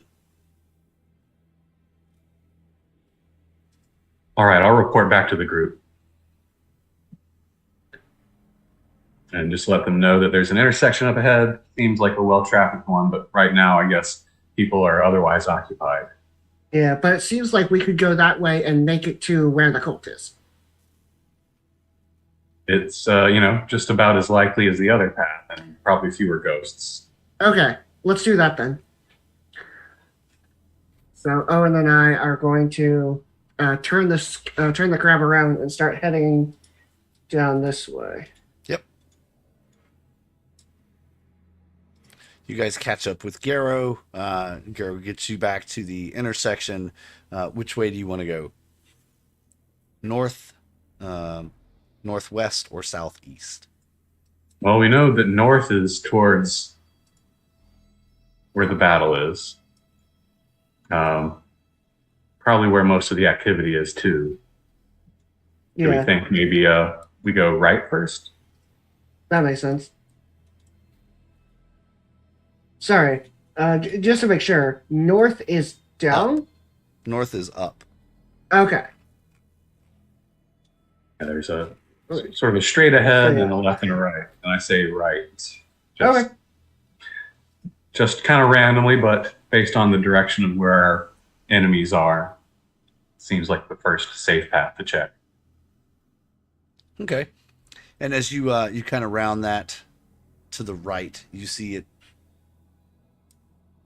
creates another intersection up ahead, a three-way intersection traveling left and right. That's north and south. Oh boy, a lot of paths. I mean, I feel like we should go north at this point because we do want to contact the cult. True. I was going to say right again, but if you're feeling north, Bernard, then I trust your instincts. Like, what are you hoping to find here? I'm just hoping that we don't run into too much of their main. I'm just hoping we don't run into anything before we find what we're looking for, I guess. I mean, it seems like what we're looking for is them. So yeah, I feel like they are what we're looking for.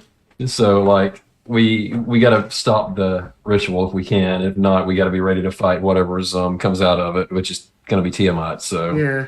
So well, are we feeling that the ritual is going to be happening in that direction, or if it might be, somewhere else? Maybe. I mean, we saw where it was, right? It's where they're leading the prisoners to. Well, Can we tell? Can we tell which direction the Drakhorn is coming from? It kind of sounds like it's reverberating off of everything. However, it has gotten a stronger pressure as you've come this way. Also, as you're kind of having this conversation in this corridor, I'm not going to assume that everyone's looking the same direction. You're kind of just going to be talking to each other. Yeah, we're all looking around. You're moving around and looking. So make a perception roll for me. Can I help? Yeah. That's what I figured. Most of you are pretty observant and notice that the large chamber you can kind of see behind you that's kind of to the northwest looks like a very lavish bedroom or bed chamber kind of bunk area, but it's very lavish. You see there's carpets and gilded headboards. Actually really, really nice. Seems odd as to why this would be here, but I feel like we don't have time to go investigate that right now. There are multiple beds in there you can see, and all of them are very nice. Yeah, it seems like we don't have time for that place. There aren't any conspicuous mask-shaped objects in there? Nope. Okay. Worth a shot. Yeah, I say we keep moving in this direction until we find some cultists. All right. Moving that way, then.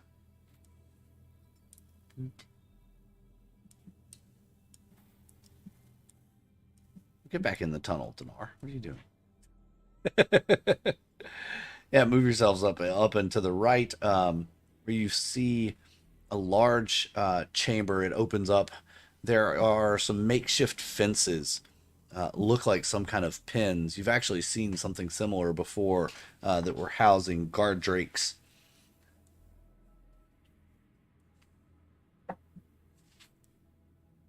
Yes, up that way. So up here? Mm-hmm. Correct. Yes, and as you you kind of ease into that room, that is indeed what this is. There are it's really tiny. Let me zoom in on this map a little bit. There we go. That's a little better. There are pens here. Bones and blood cover the floor, probably from where they feed them their meals. And there is an exit out of here, basically straight north. So we just Okay, I want to so if I go here, so you say the exit is here? No, you just went out the exit of the guard drake tunnel. Okay. Guard drake room. That's the exit I'm talking about. Okay, so not going outside exit. No, just an exit of that room. Based on the direction that this tunnel is going, it almost feels like this is going to go back down to that intersection we were just at earlier if we go this way. Yeah, it seems like. Have we gone this? I don't think we've gone this way. We haven't gone that way yet, no. Nope. I feel like that's the way we should be going if if we're trying to go north and over this way. Oh, there's a big main tunnel up here, it looks like. Yes, you get to a large intersection.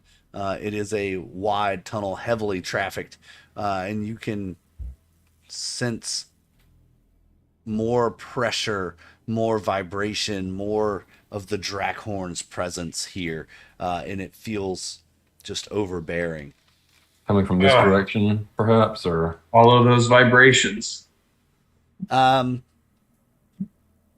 kind of hard to tell, but the deeper into these tunnels you have come, the stronger the vibrations have gotten. Does seem like we're moving in the right direction. Let's keep heading in the direction that makes it such that the Drakhorn thing gets stronger. Also, am I stuck inside a character again? Yes. Yep. And you pass by a couple of these openings. You can kind of see in. These are like this area looks to be where they were holding prisoners. You can kind of see down into that tunnel. There's makeshift iron bars and hay bales that they might have been sleeping on. As you all right, so feels like this direction. Mm-hmm. You're heading that way. Left heads north, so if that's our goal,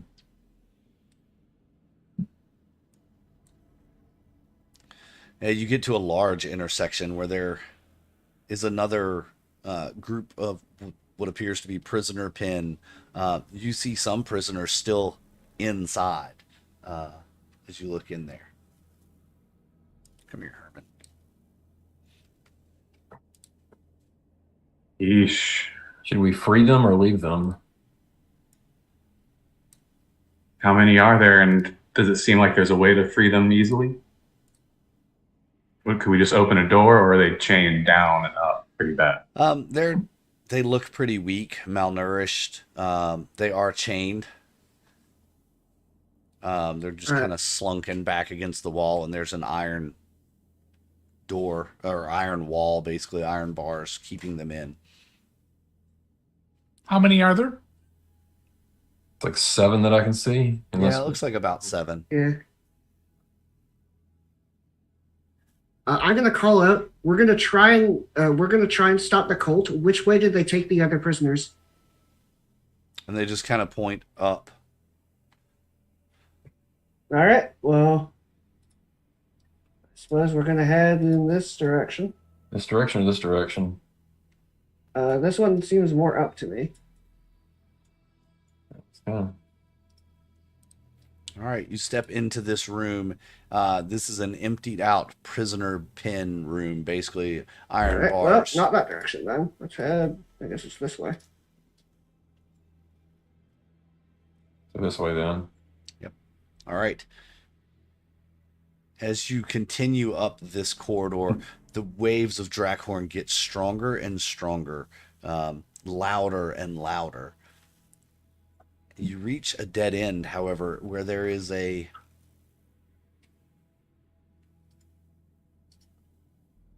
somewhat of a downward, almost hole, almost a slide that you would have to go down. Well, Garo loves a nice slide. So does this look like something that if we go down it, we're not going to get back up easily? It would appear that way, and it's only about 10 feet wide. Like if it was a video game, there would be a save point right here. Exactly. No save points here, unfortunately. Yes. Well, we're hearing the horn more from this direction. Yep. This has to be the way to go. Go. I'm going to engage the tank, move it forward on its crawling crab legs, which hopefully don't care that much about a slide. You might have to retract them a little bit to just kind of make it through this. We can get it on the slide and then retract them and just slide down. Whee! Exactly. All right, I'll let you all go first. How about? Yeah, it probably makes sense that the tank should go first. Yeah. So us two in the tank are going to do the thing. And right before we do that, I'm going to go check. And I set this up before the fight starts. Because I said it was going to start immediately after the. Yeah. So I. Oh no! This is. I need to look at something real. It's a quick DM question. Would this be a good spot for a break or? Yeah. We could take a break here if y'all want to take a break here. This would be a pretty good spot. All right. Yeah, it does seem like a good spot. Yeah. Let's see. Where did you guys come? All right. We'll take a quick break, and then I will figure out where exactly you guys come in, where this tunnel discharges you, and when we come back, we'll continue with the finale to Rise of Tiamat. It's getting good, y'all. We'll be right back.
All right, we're back, everybody. Welcome back to Tyranny of Dragons, Rise of Tiamat. And here we are in the finale. And players have woven their way through the Well of Dragons, found themselves on a sliding board, basically. Trying to figure out this map. It's a little tricky for me to figure out exactly what's what here.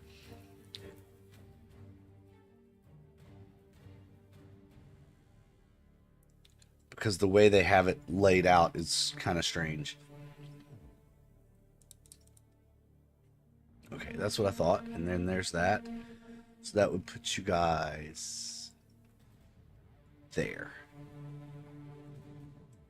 For what it's worth, the map is completely black for us. I know. Yeah. That's because I haven't decided exactly where you are yet. I think he's placing us before he turns on the lighting. Mm-hmm. Exactly. I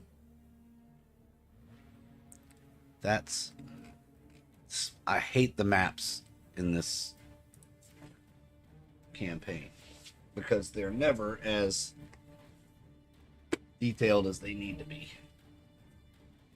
But that's okay.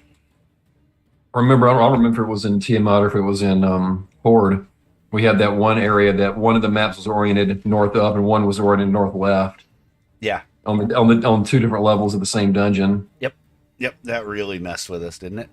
Yeah. Are these the outside? I think these are outside. Because the location identifiers are not in where the rooms are. It's kind of strange. But that's okay. We'll make it work. I'll figure it out. I'm going to put you guys here.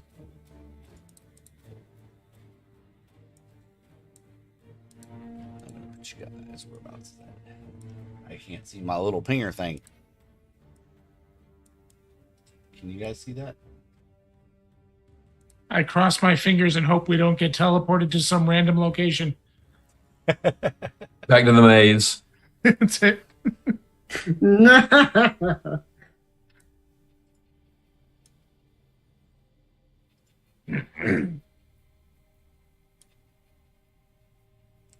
All right. Sorry, y'all. I am trying to get us there. Making sure I'm on the Fine, right. gives me more time to meditate, focus, Make sure I'm on the right layer here. All right, we got tap into my key. We got Teo. We got Dinar. We got Garrow. And we're going to have to bring Herman along too.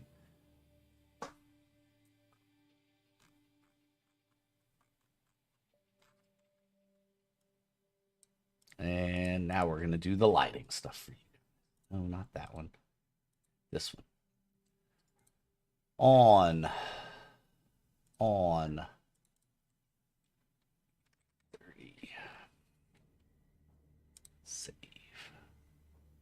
We should have come up with a token for Krusty. Oh, yeah. Yeah. You could use Herman, I guess. Is Herman Doggo's name? Yes, that's Doggo's name. 30.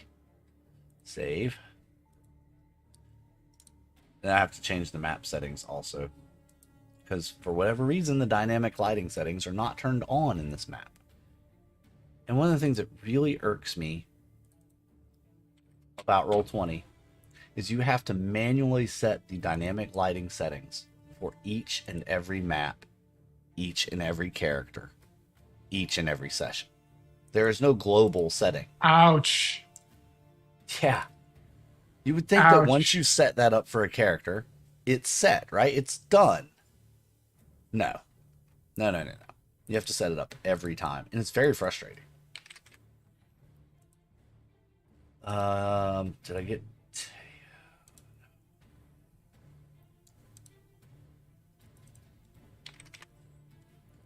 Now I need to make sure everybody's can actually access their character, because that sometimes changes too. It's really, of all the things that Roll20 does well, it does a lot for you.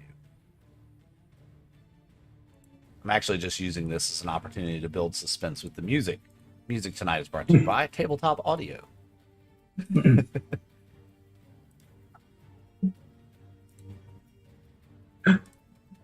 I like what Roll20's best at is messing up at inopportune times.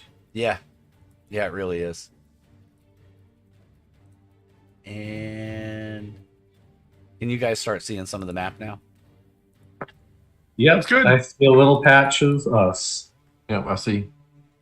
And I can select my token. Yeah. That's unusual when you place it. Well, that's what I had to do. I had to go in there and put it together. Let's see.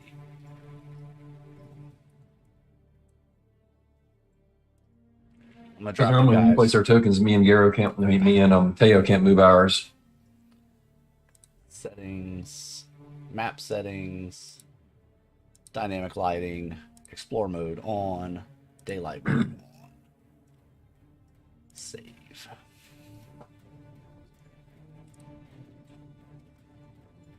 Here you go, guys. Now you should be able to see quite a bit of the map. Yes. And are you ready for this wonderful description?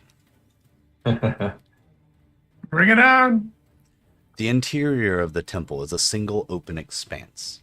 Once your eyes adjust to the stunning chaos of Tiamat's temple, you see that its interior is a single, cathedral-like space that towers overhead. 5 distinct vaults branch off from a central gallery. The overwhelming color of the place is a lifeless ashen gray. Each side of the vault shimmers dimly, blue, green, red, or black. The hues of the evil dragons and their world-consuming queen. Red wizards stand in each of the 5 vaults, chanting and channeling magical force into the center of the entire space. There, a kaleidoscope whirl of arcane energy rises above the blackened floor, stretching up into the twisting recesses of the temple's central spire. As you stare at the swirling mass of color, you can see starting to take shape are the 5 heads of Tiamat as the colors take form of the dragons. You are in the Black Chapel. That's where you are. All right. Well, seems like we don't have any time to lose. We need to kill the 5 people doing the ritual immediately. Arrow punches his fists together. Which one's close? Okay. Something I'm going to do. I've had this ability this entire time, and I've used it mostly on myself. I'm going to give Vigilant Blessing to everyone's favorite Stunning Monk. So you have advantage on your initiative. I just want to make very clear the 5 distinct vaults that branch off the central gallery. I want to make sure that you guys understand it's not just this level. As you look up, you see there are levels and levels and levels. So there are 3 levels to the temple. Okay. Yes. You were on the bottom level. So there are probably 15 people chanting? There are level 2 looks to be about 50 feet above ground level, and level 3 is 100 feet above ground level. Just so you guys kind of know. Are these people wearing the masks? No, they are not. And if you that level, you actually you look up to the far upper level. There is just one kind of platform up there on the upper level. What is that platform supported by? Like, It's like an outcropping of the rock. Okay. Well, I mean, I vote we murder this guy and see what they do. Just murder as many people as we can. I love that. They are not aware of you at all. They are completely focused, looking straight to the center, and chanting. Let's get them.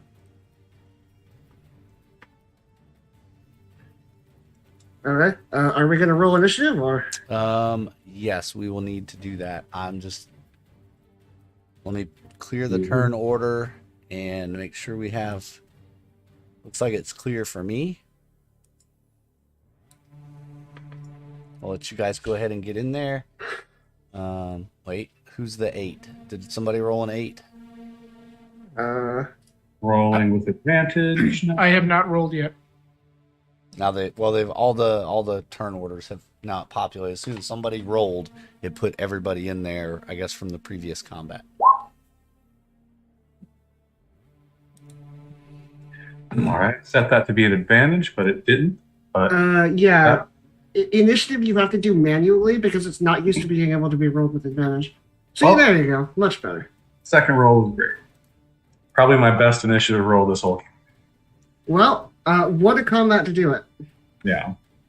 Teo 16.2, so I can erase the 15.2.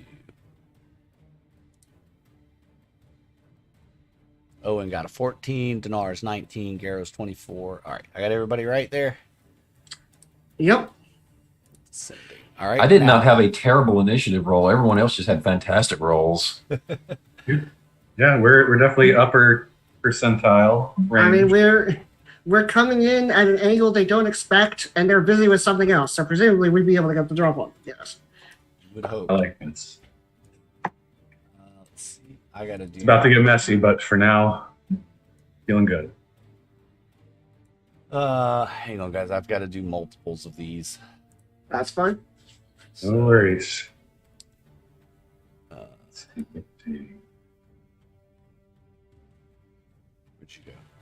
Where'd you go? H. There you are. 1. All right. I need to label these.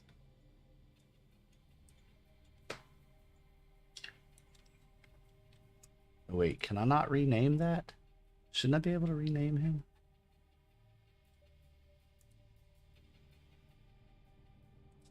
I guess not. Okay.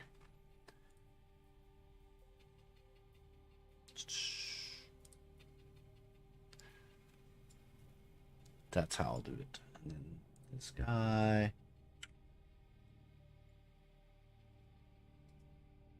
Come back here. My windows are moving around on me. Initiative. Man, these guys are rolling well too. Red, black, green. 2 more. Garrow's still invisible too, I believe, but in order to signal if he does get to strike first to everyone, he would probably do something cool, like take out a scrap of purple cloth from like a cultist robe, you know, because that's their color, and sort of like drop it so it sort of flutters and is visible right before he invisibly goes up to this red person to punch the crap out. I think I missed one of these guys. Hang on. Okay. It's that guy. Sorry, y'all.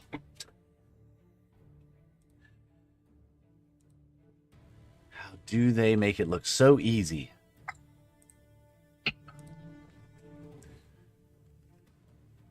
This is more for a timekeeping piece than anything else for them to have initiative.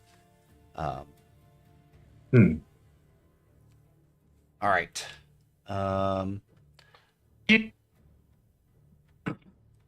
Here's where we are in the time.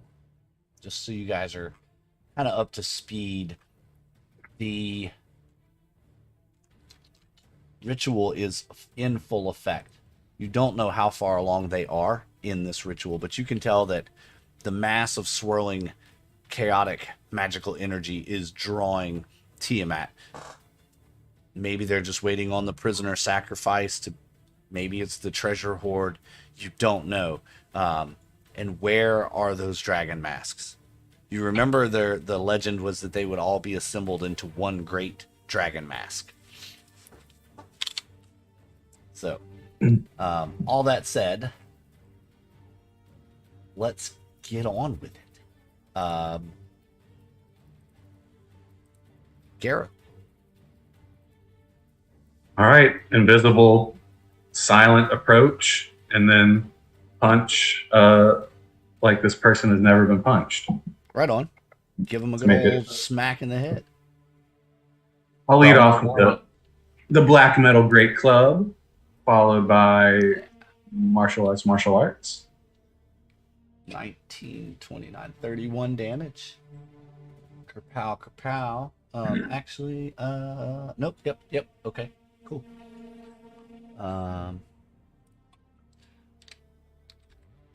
And he's going to have a constitution save. Alright, he made it. Cool. Alright. That is 1. Alright. They are continuing to chant. 2, 3, 4. It will be on Dinar next. Okay. I am going to upcast at level 6 Summon Celestial. So summon Soldier of Bahamut. And I'm going to summon I'm gonna use my 6th level spell slot, and I'm gonna summon a even more powerful Draconic Spirit. This spell has a range of 90, and I'm gonna use the range here. Oh geez, this is super long distance, seems like. Oh yes, it is. So 90 feet is here. So I'm just gonna mark. I'm gonna move you over here. And seeing as this guy didn't go down, my Celestial is then. Okay, so what I'm gonna do, I'm going to use Telekinetic, and force him to make a Strength save. And if he fails, I'm going to push him. I'm going to pull him rather 5 feet forward, like this. Squares being what they are. And I want to see if I can rip him out of his concentration. Okay, so strength save. Yep. Is there a particular DC or just over his strength? It's 19. Oh, well, he's not going to make that save. Well, in that case, he is pulled 5 feet towards me, which I'm hoping will destabilize his chanting. After that, my Draconic Spirit is going to go, and it's going to open its mouth and fire 3 beams of light directly at this guy. Right on. Ooh. Do any? I assume 2 of those hit. Does the third? Actually, all 3 of those hit.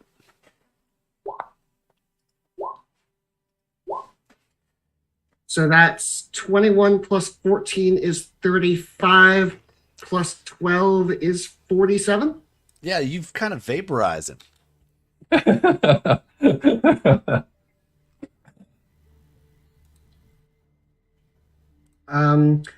That is my turn. It takes my action to summon the spirit, but pass.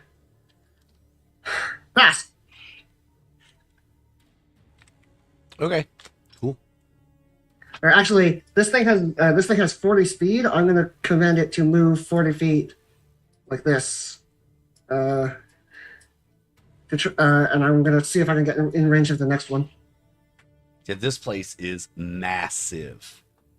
You kind of see the sheer scale of this place is enormous.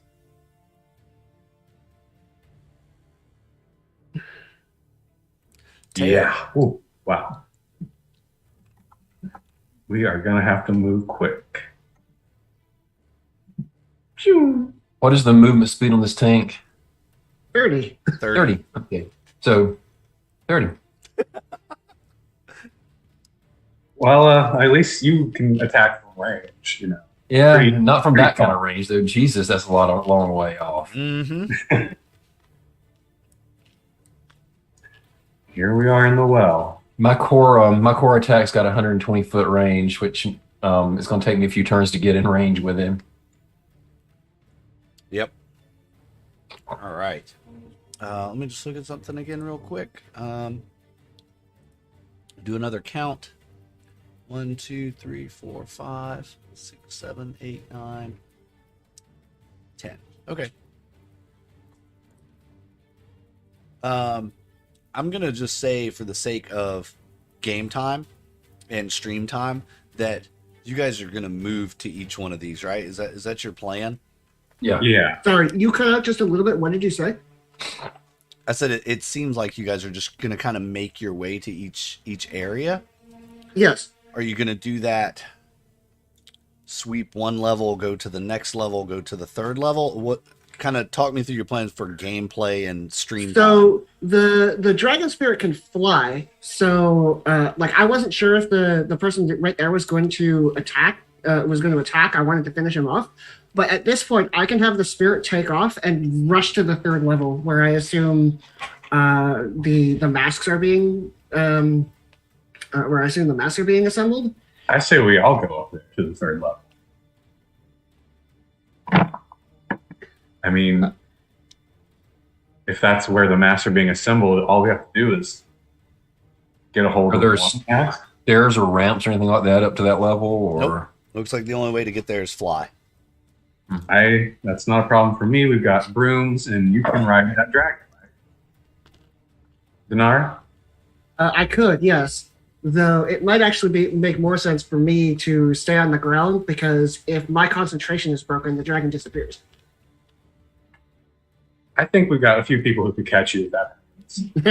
It's a long fall. You'll have time to. Yeah. It's only 100 feet if you make it to the top, so that's what. Only. Seems a lot easier than, and also possibly a lot more direct, trying to take out every little minion. I mean, it's only 10d6 damage if you fall and hit the ground. So I could probably do only that. 10d6. We'll cover you, Dinar. I mean, we'll try to not let anything come at you. Okay. I mean, is the plan like, time dilation that the dragon walks over, picks me up, and does the thing? I guess if we say that collectively we all want to fly up to where we think the dragon masks are assembled. Yeah. The other thing is the dragon can attack from range, so it just needs to get vision of the person up there, and then it can shoot it from 150 feet away.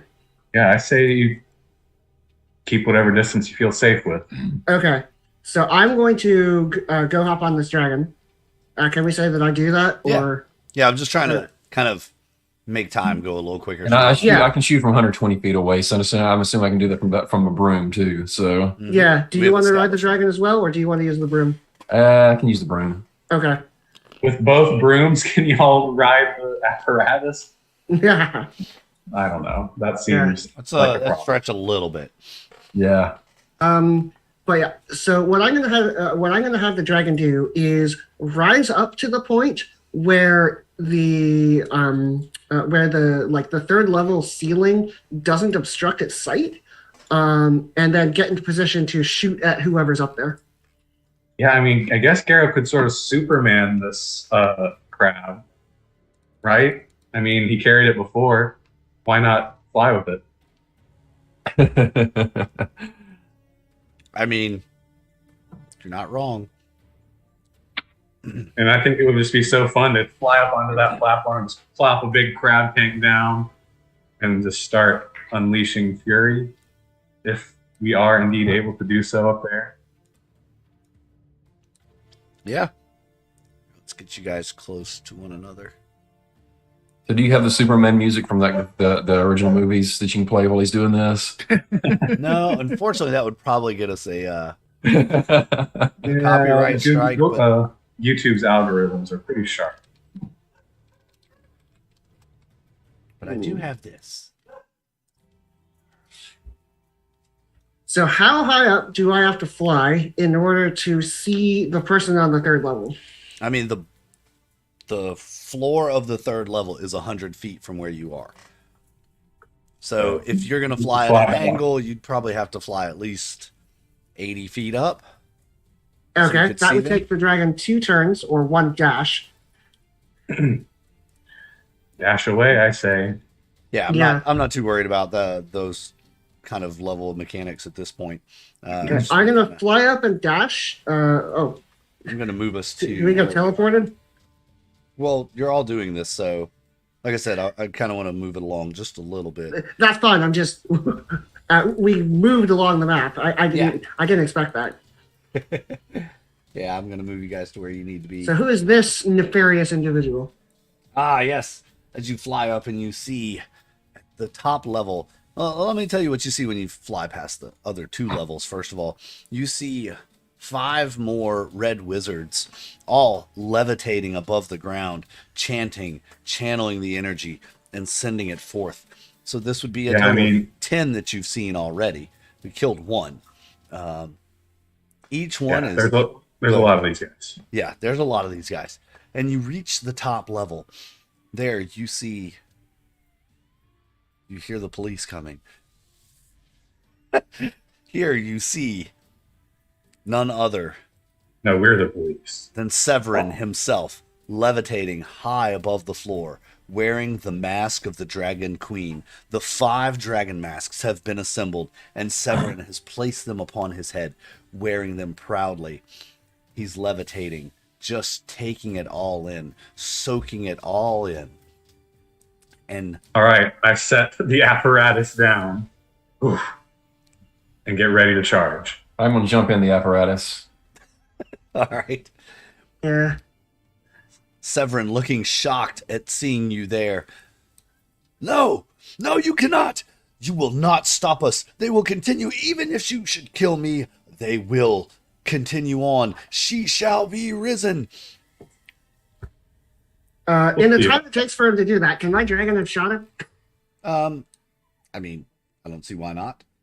He's just giving an evil, why don't we continue in initiative order? Because Teo hasn't done anything yet. Where are Severin? Yeah, I'm fine with just continuing on with initiative. Yeah, that's fine. He's kind of giving his monologue as you startle him.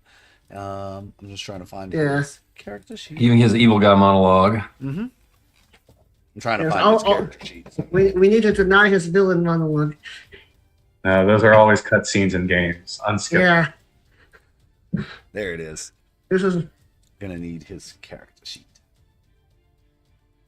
He's dressed, in his most fine purple robes, but the dragon mask adorns his head, obscures his face. I'll punch that mask right off him. Oh, and I guess it's on you. You land, climb in the apparatus, you said, or are you going to wait? I think Teo's next, right? Is it Teo? Oh, it is Teo. Sorry. Yeah, it is. Teo, it's on you then. Oh, just might I recommend you steady your aim? Oh, indeed. Steadying my aim would definitely make a difference. I will, in fact, while riding my broom, steady my aim and take that shot. So that would have been with advantage. So I'll just do another one of those. Yeah, sure. Oh, great. Oh, and I also need to do a sneak attack damage on that.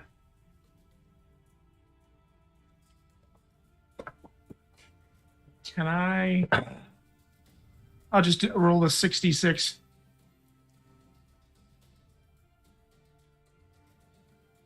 I believe you all have met Severin at least once before.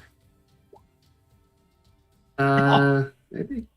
Didn't we capture him and he got taken away from us, or is that someone? Mm-hmm. Yep. Ah, right. Yeah, that was captured Severin at one point, but on your way back with him, he was rescued by the cult. Right. There was that overwhelming ambush that we encountered. Yes, it was. Gareth finally gets a second chance.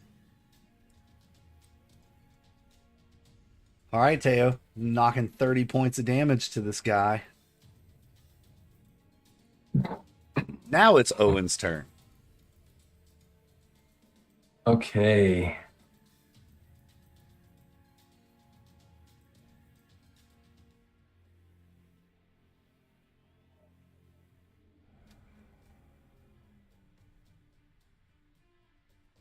Innervation. Dex save. Yeah, and it's just the full description. If he fails his save, Don't worry about that. He made it. he made a save. Okay, he takes half damage then. 22 on the save. All right, so that's 9 damage to him then. Yeah. Nice. Very nice. What about Krusty? Does Krusty have an order? It takes someone else's action to make Krusty. Yeah. Oh, right. Yeah. Yeah, sure. I'm basically using it currently as a giant set of armor with its own I mean, it's a pretty good meat shield, yeah. Yeah, it's a pretty good meat shield. Yeah. We basically just put a slot in it that I can cast spells through, and Opening warlock ports, you know. yeah. There's All right. I need to move. Who's Severin. up next? He's actually Mage goes, and then it's Severin's turn. And where's my measuring stick? Oh, it got shrunk.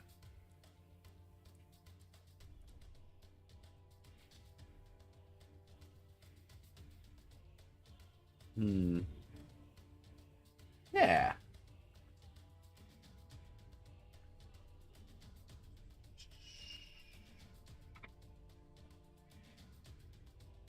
Yep, we'll go that route. I think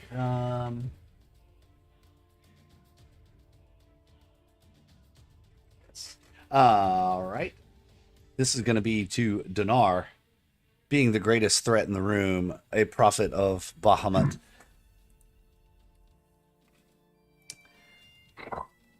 He lays out, and I need you to make me a dexterity saving throw, please. Oh boy.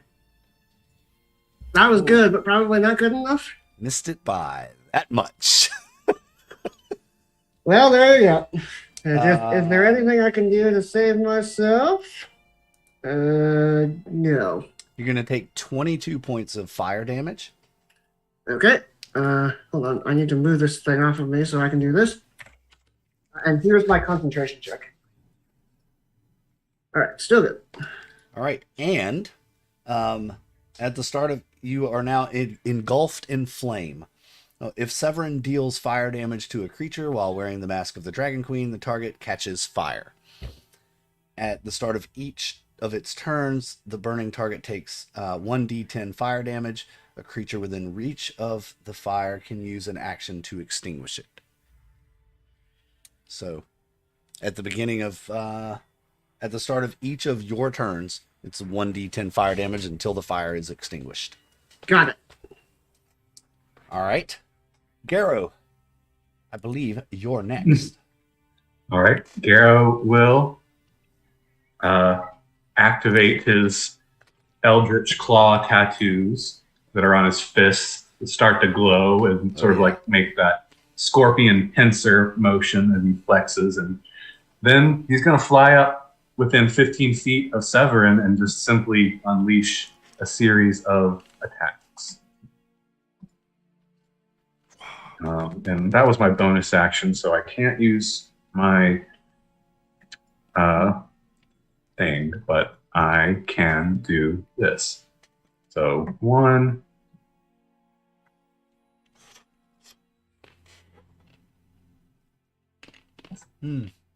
I still get 3, right? That's correct. I'm pretty sure you only get, I don't know. No, you're right. I only get 2 because it would be my bonus action to do the third. Your And bonus then action. Flurry of Blows would be a key. So I will use Flurry of Blow. Wait, no. Yeah, Flare of Blows also takes a bonus action. No, you're right. Yeah. Okay, all done. Just getting in 2 for now, but there'll be Dang more. it. I messed that up. I mean, those were 2 good hits as well. That was like Assuming they hit, which I hope they do. 30, 40 damage. hang on a second. I made a mistake, y'all. His AC is not what I thought it was. Okay. I'll let those other ones ride, but going forward, it's different. Because that was my mistake. He's wearing the dragon mask, and it gives him an AC boost. So. Okay. That's fair. Seems like it would. 29, 24, and 30 all do hit, however. I should hope so. But you only get the 29 and the 24, correct? Well, and I do apologize. I don't get advantage on those, so you would just go with the first number in each. Okay. So the 23 hits, the 17 does not. Got it. That's fine. I'm getting a sense for this fellow's defenses. That's going to be an 11, right? For damage? I'm pretty sure. Do you get the force damage as well? I think so. Yeah, that's from the tattoo. Yeah, so 18. Okay. Yep, So much both to of the keep damage up with this columns should have been clear. So much to keep up. All right. I'm out of practice, y'all. It's been like, 6 weeks since I've No, played no. the game? Sorry. This is going to be one of the more complex ones, I'm sure, but luckily, Garrow is relatively straightforward, and that's going to be all. I'll just move him Right on. to roughly where I think he would be. Let's jump tracks, though. I'm about tired of hearing the sirens in my my ears here.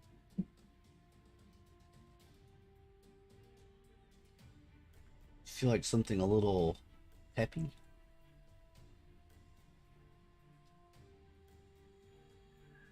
Still got a ton of key. Can't wait to use that. All right. All right. That's Is good. it my turn next? Mage. Dinar. I gotta count Okay, the rounds. This is First the thing I'm going to third do round, is right? roll for the fire damage effect. Second. So yes, roll a 1d10. All right, take 3. Oh, okay. You're rolling it. Okay, I'll let you roll it. I mean, Fine. you can if you want. No, I you figured. can roll it. That's fine. I'm going to use an action and my channel divinity. I'm going to activate platinum scales. So I get a 30-foot spear of protective energy, which I'm going to try and set up.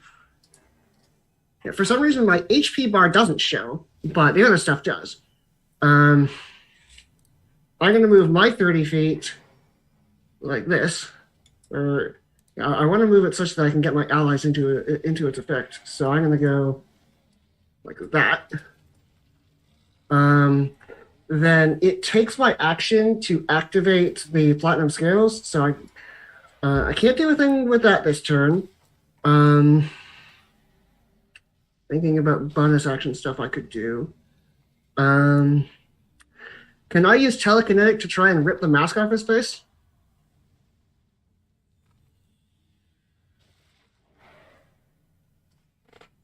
It can be used to move an object, right? Yes. I'll say yes. You can attempt it. Okay. Well, make me a strength save.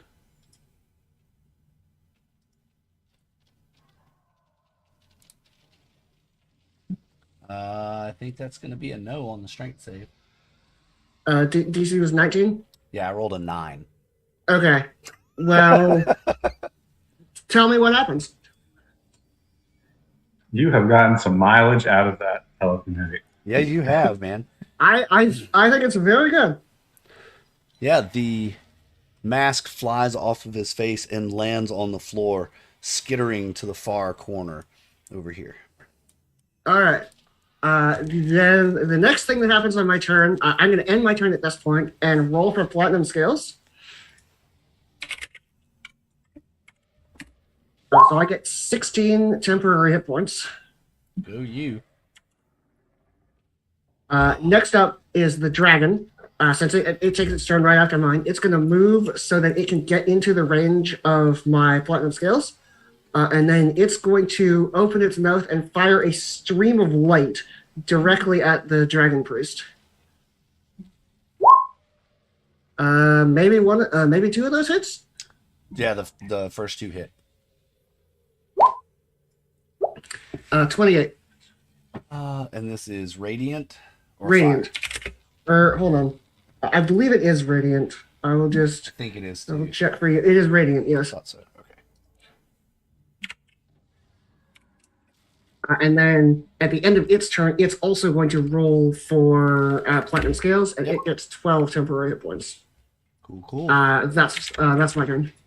Teo, it's up to you. Okay. I'm going to be creative and use steady aim.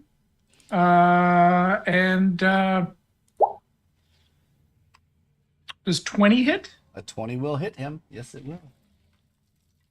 38 damage. Very nice. Let me look at something real quick. Is that only... Yep. Okay, cool.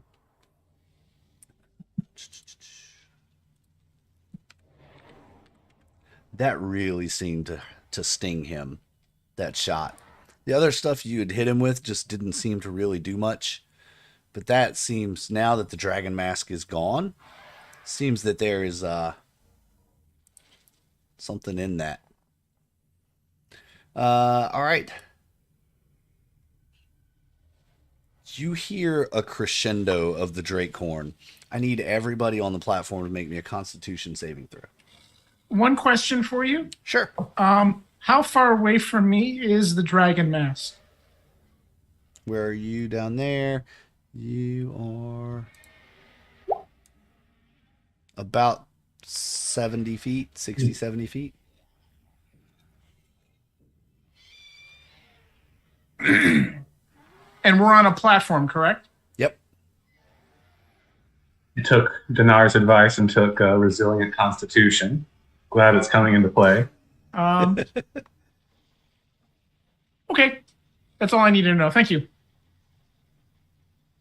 Okie dokie. Just look at something here.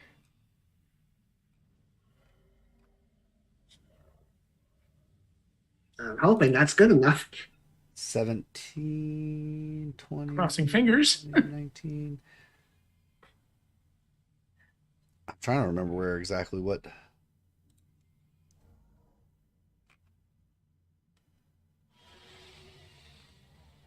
I remember it has a DC to it.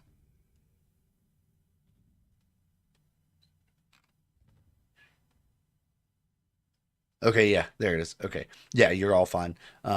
Although the sound of the Drake horn is now very loud, the vibrations shaking you, you can barely hear anything, but you're fine for now. We need to find this bugler. But you also get the sense that that means something. That it got louder. That means something.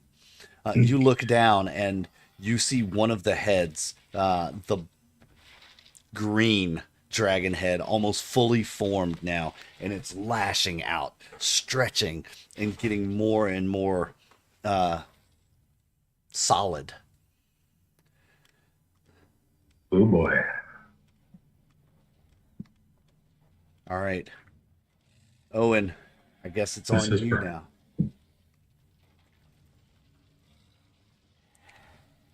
Oh, I was muted there. Okay, so I'm pretty sure that hits. That will hit. And that hits. And that hits, yep. And that hits. Yep, so that's a total of 31. Come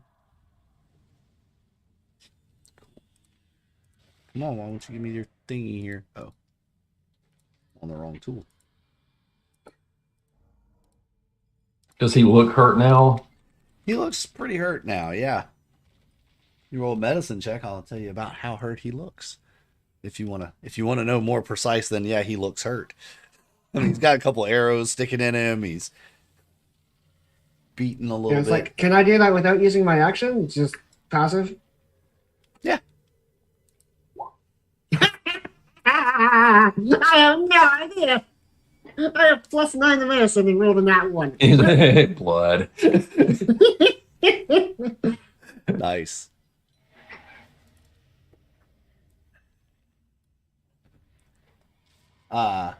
And there's all those like flashing lights going on from the different colors. It's almost like a nightclub. Yeah, it's pretty chaotic. It's also like, at this point, there's only two states, dead and not dead. That's all Dinar cares about. He's not yet dead. I will shoot him with laser beams. Severin's turn. On his turn, he sprints straight across, slides, grabs the mask. I know there's some effect as I pass through your spirit guardians. This is not spirit guardians. This is the other thing. Oh, that's the other thing. Okay. Yeah. Yeah. Okay. Also, just is Owen in the range of it here? He's gonna run like. Just cut the mustard right between you guys. And he's flying though. 30-foot radius centered on you, and then I'm in it. Yeah. Okay. Well, you get. I don't know if this will matter because you're in the tank, but you also get 17 temporary hit points. Does the tank get hit points? I don't think so. Doubt it. I think it's a creature, right? Yeah, I think it is only creatures. The tank is technically an object. Oh, I didn't have to actually run. Never mind. He just has 70 speed. No. He has the ability to retrieve it from across the room, it sounds like. Nah. In a burst of flame where he was standing comes out, he appears next to the masks. And he has a thing called fiery teleport. And he has the mask now in his grip, and he puts it back on. My queen shall not be stopped. She is coming. The Drakhorn sounds again. The Blackhead now all is fully formed. Top of the round. All right. This one's for all the jelly donuts and pastries in the world. Garrow flies in. Gonna do. Maybe we should take this one a little bit slow because there'll be stunning strikes involved. One attack, critical hit. Nice. We're gonna tack a stunning strike onto that, and let me just remind myself of that DC. Stunning strike. Key point. Constitution saving throw. DC. Up. Nat 20. Okay. So he blocks the first one. Here comes. Well, at least, yeah, he blocks the stun, resists it. There's going to be a few more of those. So here's the next one. 28 to hit. I'll also just add for flavor that that crit, because of the crusher feat, is going to like punch him downwards towards the ground a little bit. Yeah. Remind me what the great effect that the crusher feat has. It lets me that's an effect that I can do anytime, but the crit attack rolls against that creature are made with advantage until the start of your next turn. That's that is important for several people. Yeah, so that's insanely important. Wow, great thing to get here. I'm just trying to remind myself what my DC for stunning strike is. It's 8 plus 4 plus your wisdom. 8 plus 4 plus my wisdom, so 12 plus 5. Wisdom modifier. 17 total. So that's the DC for these stunning strikes. Okay, cool. And their constitutions. And so that would be a second one attached to the second attack. Unnatural 20. All right, here comes another one. 19 to hit. 19 will. Charisma. Not hit. Another one. Last one. 14 to hit. That's awful. So, That all right. I like a leaf did and not. get through those defenses, but soften them up a little. Much, much harder to hit when he's wearing that dragon mask. That's all. That's all? All right. Yep, that's all. You hear the mages chanting again down below you on the levels below. Their voices rising above that of the Drakhorn's rumble. Dinar. Okay, I'm going to try the same thing again. So I'm going to try and use telekinetic and force the mask off of him. Strength save. Hang on, you're still on fire, right? Yes. Hold on. Do you want to roll it? Sure, I'll roll it this time. 4. Okay, my temporary hit points take 4 damage. Now, Oh, damn, I could have telekinetic, I'm rolled going a to try and regular rip the die. mask off his face. 10. All right, strength save. Sure. What's your DC on that, you said? 19. All right. Rolled a 16, but going to use a legendary resistance and choose to make that save instead. Oh yeah. If he's going to burn the legendary resistance on my bonus action, I will take that. And now I'm going to invoke the power of friendship, and I'm going to call it to Teo. I have superior technique, which and the ability I chose from that is Commander Strike. Oh, this requires me to use my bonus action. Never mind. Back up. Yeah, hold on a second, and I will do something else instead. I'm going Power to of friendship. Oh, yeah, power of friendship still important. I'm going to summon a Guardian of Faith, and I'm going to put it right here. And then I'm going to end my turn, roll for Platinum Scales. So I will go back up to 14.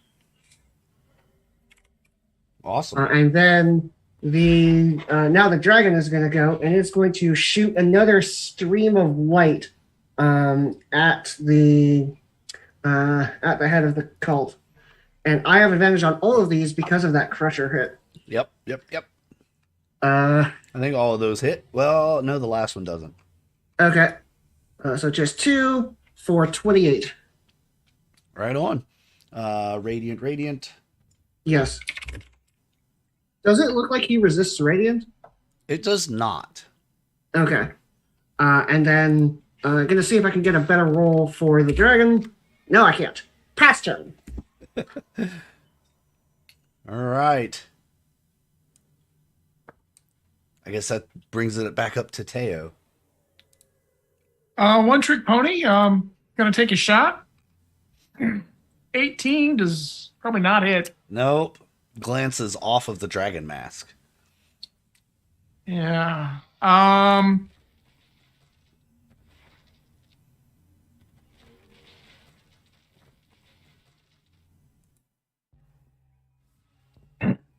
Let's see.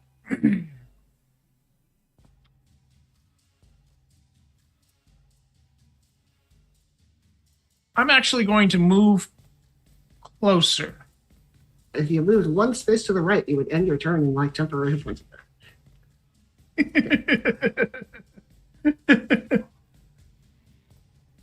Yeah, I'm going to move closer and yeah, that's going to be my turn. All right, and you gain 14 temporary hit points. Nice. Age. Owen. Okay. Tank. I get to roll advantage on attacks because of the crusher, right? Yes. Okay. Is that hit? Nice. That hits. That hits then. Mm-hmm. And so does that. Yes, they do. All of them hit. And Hopefully he doesn't resist force. Hopefully he's not immune to force. Yes. 31, 30. Awesome. Your last Eldritch Blast hits him squarely right in the dragon mask, shoving him back and off of this raised platform. He tumbles. You hear him scream, "I'm coming to you, my queen. I'm coming." And you watch him fall off the edge. Down. All right. Down he goes. Can I do something? It's like, go on. Mage.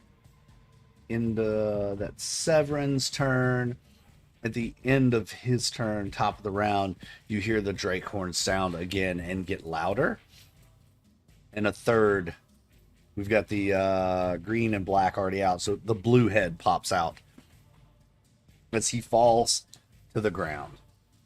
Now it's kind of just a time. Yeah, I guess so, you do fall 100 feet in one round, don't you? Well, he's falling. Was the mask with him? Yep, yes. The mask is on his face. Yeah, my plan was to jump after him, but you're welcome to follow him. Yeah, I mean, can I say that I follow him? Yeah, he's falling. Like, all right, I'm going to leap off after him. I'm going to use telekinetic. Presumably, if he's dead, he can't make or LR the save. So I'm going to use telekinetic, pull the mask off his face. I'm also going to signal for the dragon to catch me. Because it has a flying speed. So it's going to... So I'm going to just jump. Whee! And the dragon is actually going to like fly down. I'm going to use telekinetic, pull the dragon mask up. And then the dragon is going to fly under me and catch me. And then it's going to take the dash action and fly back up to this platform. Awesome.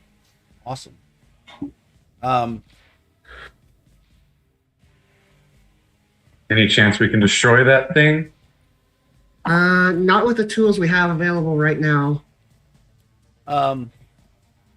You get up there, you land, you're looking at it. Make me a Constitution save. Okay.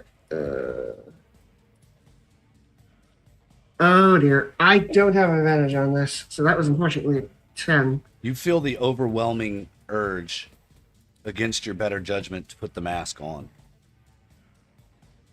I will give you a wisdom. I will give you a wisdom save to resist the urge because you are of Bahamut. That was slightly better. You resist the urge, but everyone can kind of see you're looking at it, but you know better. You're like, no, this is wrong. I can't. Yeah, and you like want to, but... seeing that, I'm going to like put it on the ground over here. And like you can tell that Dinar like staggers backwards. Ugh.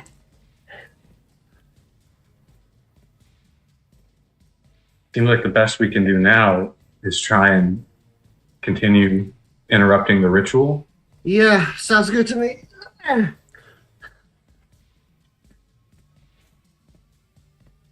right. Where is the mask in relationship to me? It's like right here somewhere. Yeah, you kind of probably just like tossed it to the side. Get away from me. Just the pure evilness of it. You wanted to put it on, but you knew better. And you're like, no, that'll corrupt me, and throw it away. Probably best we don't touch that. I'm going to open up my bag of holding, use my mage hand, and pick it up using mage hand and put it into the bag of holding. Okay. Smart. Yeah. I hope.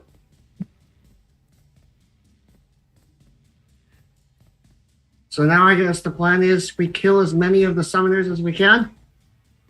Yeah, I mean, we might have done something by killing Severin, but I'm not willing to risk even a partial ritual success. Exactly.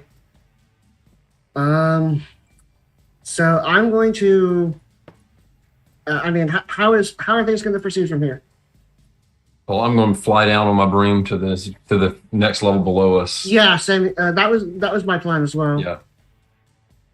So as you kind of one to us, we can give them you kind of look down at the next level, and there are 5 platforms around, and it seems like there's one red wizard on every platform, all chanting. And I say we are go those on red this. wizards standing on the platform, hovering over the platforms, They flying? are hovering. They're levitating. They're levitating. Yep. Well, we've all got our various means of flying. We'll just go for whichever ones are closest to us, right? Yep. All right.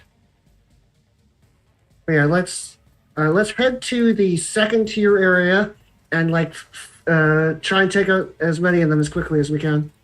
All right. I'm going to move you because you don't know where that is on the Okay. into map. I'll move you to the center of that area, and then you can kind of. Oh well, no, you can't really see where they are. Yeah, the Guardian doesn't move, by the way. It unfortunately cannot be moved. So I'm just going to delete it if there's nothing else that happens on the third floor. Yeah. Traveling. I don't see any cultists. I do not either. So kind of gonna have to just put. Are each of you going after one? Is that kind of the plan? I think it's a smart thing to do, honestly. We will cover more ground that way. I actually think we should all go like. Let me know what you're. I'm going to planning. break ranks and go for one targeted and down. one separately. Yeah. Because I think time is of the essence. We can each inflict a hell of a lot of damage. All right, let's do that then. That's fine. So I'm going to go, I guess, in this direction if nobody's going there. Okay. Sure. Whatever you feel. And are they going to fight back here? Let's find out. Going to be All right. a little It bit is back. the top of the round because that all took the mask, the plan, the moving. All that took the rest of that round. That makes sense. The drag horn sounds for a fourth time.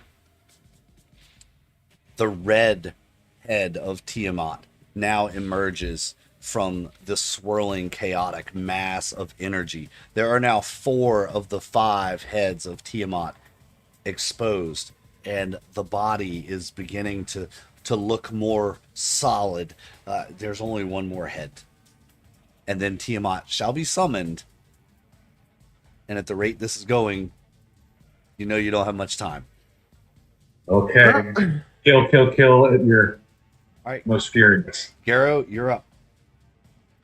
I'll go punch my guy. I mean, Garrow can really fly. But if he's able to get there easily enough and has a 15-foot range of attack still with his claw, martial arts, 1, 2, 3. So not with advantage. So the first column of attack rolls there. Gotcha. Looks And like just on your sheet, there should be like an option that says advantage, normal, disadvantage. Do you have advantage selected?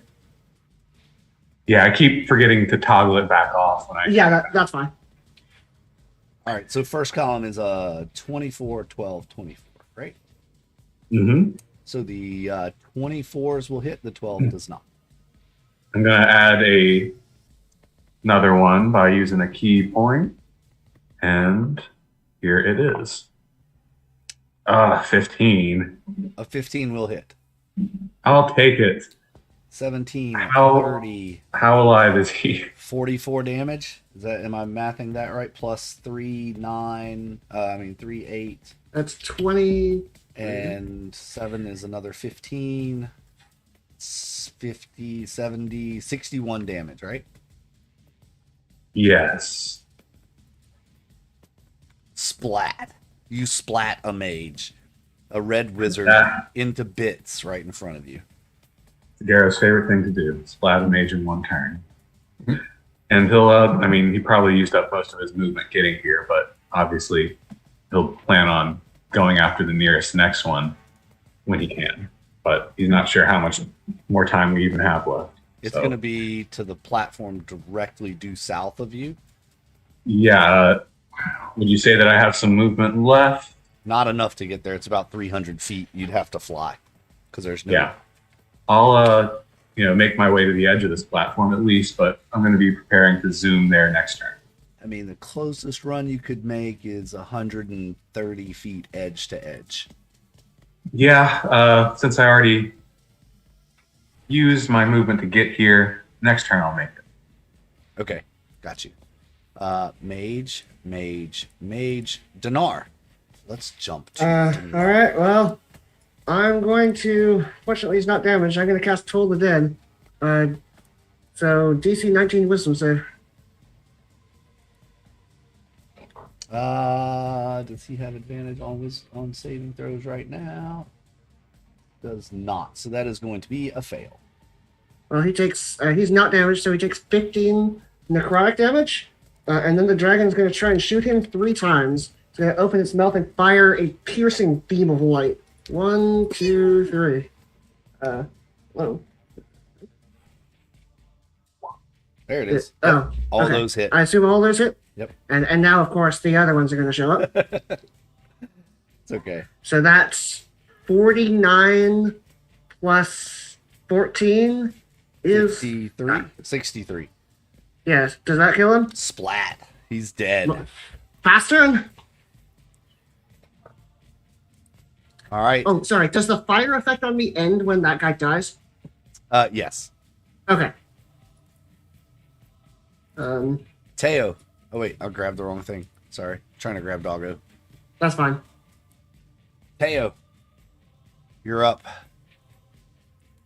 Okay, I'm just taking a look at something here. What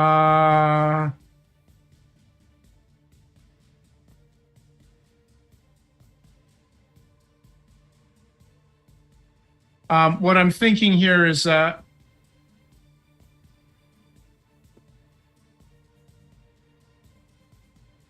not going to overcomplicate this, right? This is a final battle. You just go for it and you see what happens. Steady aim, light crossbow. That's advantage. Make sure I've got sneak attack selected. I do. Crosses fingers. Rolls a crit. Let's go! Nice. Nice. Nice. That's A lot. a lot. That's a fine red mist filling the room. 45. I whipped out a calculator for that. Exactly 60. Yeah. 60 is enough to splatter him. Nice. Shoutouts to crit sneak attacks. Let's go. All right. Mage Owen. All right. No pressure. I'm not going to do as much damage as y'all. I'm not bringing out the big guns for this, in case I need them later. So that's 3 hits, a 7, 16, a 24. He's still up. Let me make a concentration. Yeah,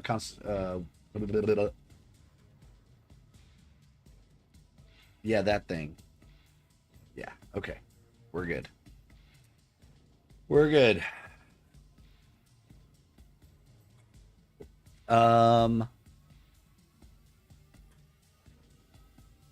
Mage. End of the round. You guys know what happens. A large blast from the Drakhorn. I need everybody to make me a Constitution saving throw. I'm falling. 4, 21. 9. Boom. Teo, your world goes silent. You hear nothing. You are deafened by the blast of the Drakhorn. So, not only has this campaign taken away your voice at points, now it's taken away your hearing. And all I can think of is, thank heavens, I don't have to listen to that blasted horn anymore. Yeah, you can't hear anything, but there is an overwhelming pressure. It just feels like everything, and this is everybody feels this just pressure down. The 5th and final head pops out of the swirling mass, laughing and cackling. You hear from below. Where is it? Where is it? Layers, layers. Haha.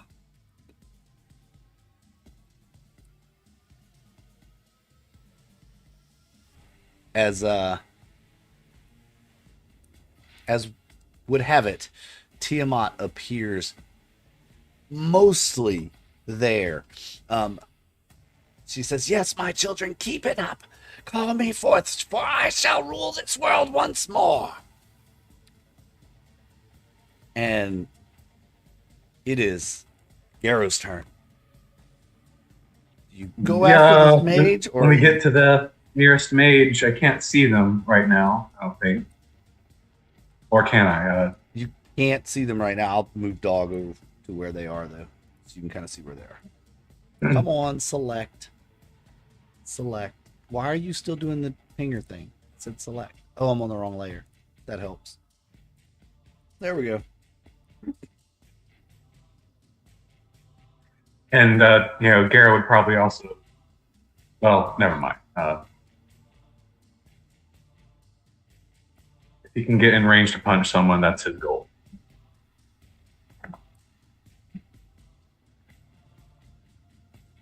Ah, I see the platform. Yeah, it's down just due south of you. Sure.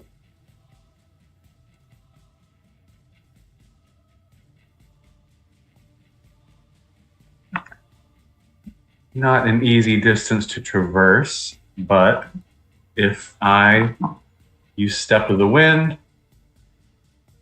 I can make it. But I don't think I can attack also. Step of the Wind takes an action? I think it's a bonus action. Bonus action is what Yeah. I thought. And I just need to use both of my action and bonus action to fully cross the platforms. But I can do that. Gotcha. All right. So that's all you're going to do this turn. Yeah.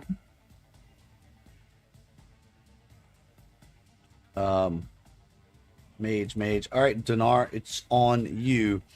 Okay, so I'm going to basically have the dragon jump off this ledge, fall until I can see, presumably there's another one right below me, fall until it can see it, and then spread its wings out and hover. So where would that put me? It's going to put you about 30 feet above the main cavern floor. And it's going to... Sounds good to me. Let me put you where it'll put you. This is so much fun. I'm really enjoying this, y'all. No, that's not where it's going to put you. Yeah, So presumably I'd be around here somewhere. Is what I was hoping. All right, that's closer to the primary antagonist of this campaign than I was hoping for, but that's about where you are. well, we do what we can. In terms of actions this turn, I don't have a lot that I can do. I mean, there's a mage behind you. Yeah, I'm going to turn around, hit the mage with Toll the Dead, so he needs to make a wisdom save. Where are you? Character sheet, mage. Wisdom save. Oh, I hit the wrong button. Let's see if it's. Yeah. Hold on. I do need to check distance here. What is the range of Toll the Dead? Because this actually matters. You're at 120 from him. Yeah, and unfortunately I have a range of 60. So I can't do that this turn. Thinking. I could...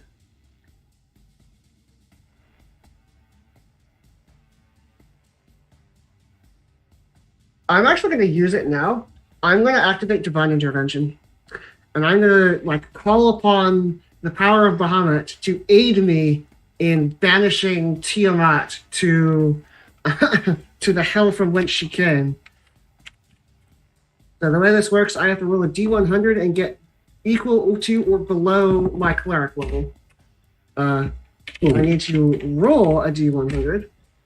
Unfortunately, it doesn't work. Yeah, Bahamut's getting a lot of calls right now. I assume so, yes. We're sorry, the line. Thankfully, one person who can hit the mage is... Please remain on the line. Your call be ordered, and then that's when the order was received. Exactly. Yep. One person who can hit the mage of my dragon, since its dragon firebolt has a range of 150, So 1, 2, 3. There you go. As soon as it does the thing. It'll be there. Yes. I assume the first 2 hits, so I'll roll the damage for those. 18, 16, 16. Maybe enough to take him out? Yeah, that'll be enough to take him out. And hang on. Just look at something real quick. Okay.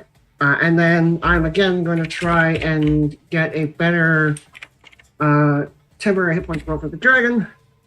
Good enough. And that's my turn.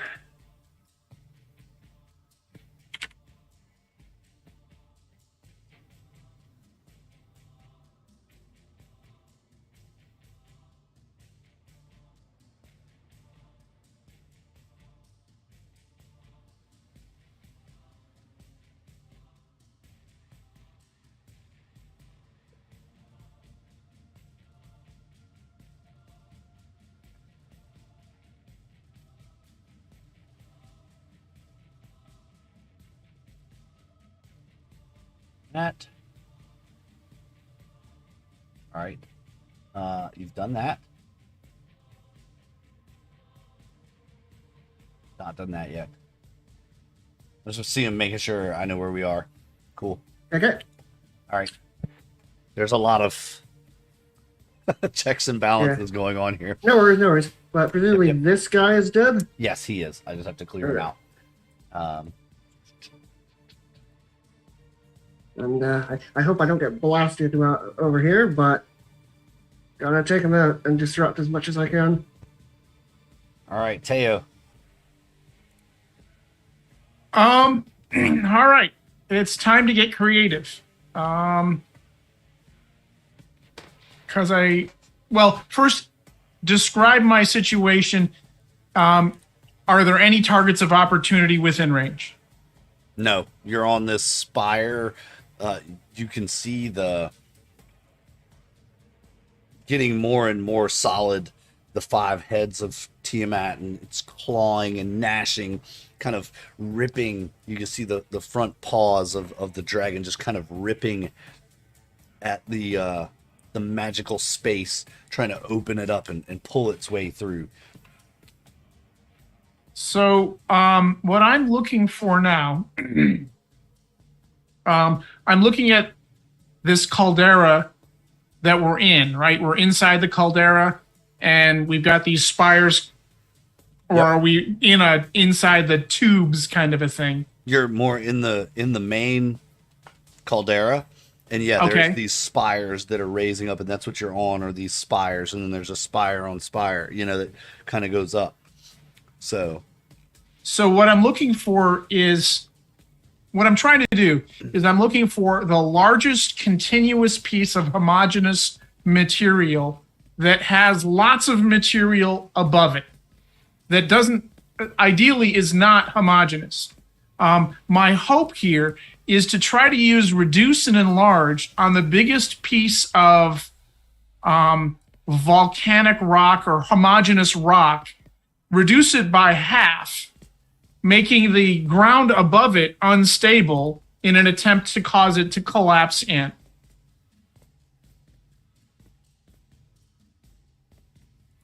I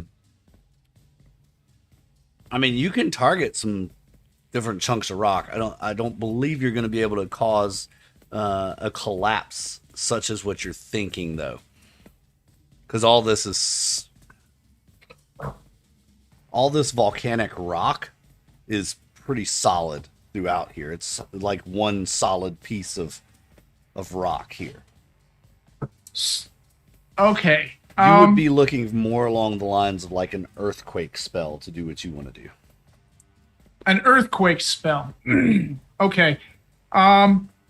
Stay with me here, folks, because I don't know what this is going to do.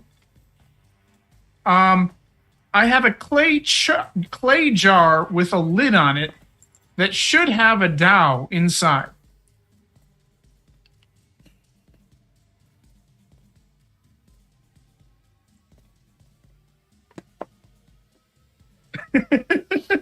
So my question here is Are there any cultists around? Or I'm just on this top of the spire? You're just on this top of this spire by yourself. All right. You can see. Well, what I'll do is I'll open up the lid of this small clay jar with a dowel inside. Okay. Let's call it Enter the Chaos. I'll say. Oh. The chaos factor has just increased quite a bit. Man, roll Probably 20 is exponentially really at this lagging. point. Indeed. Trying to remember where you even got that. It was the maze. Was it the... Was that the elemental that... It was the Yarrow was fighting it. It was trapped inside. We did a reduce and large on the wall in order to release him. Yeah, it was a djinn, right? Was it a djinn or? It was a djinn, yeah. Okay. Yep. It was a djinn. Now I remember. Okay. Kind of a jerk, that guy. Kinda. Why is it not pulling these onto my... Ah, there it is. Okay.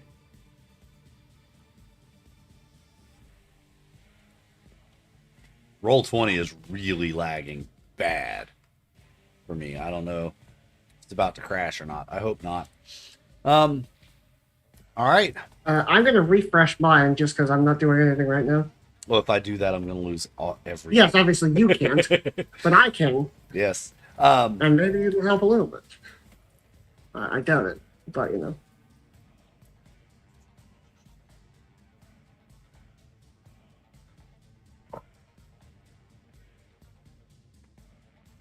Remind me the circumstance of how you put him back in the jar.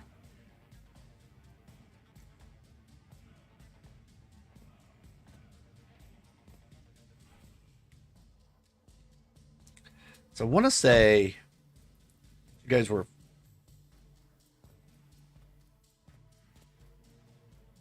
He was in that kind of maze with the meteor bridge, right? He went back in once Garrow was out.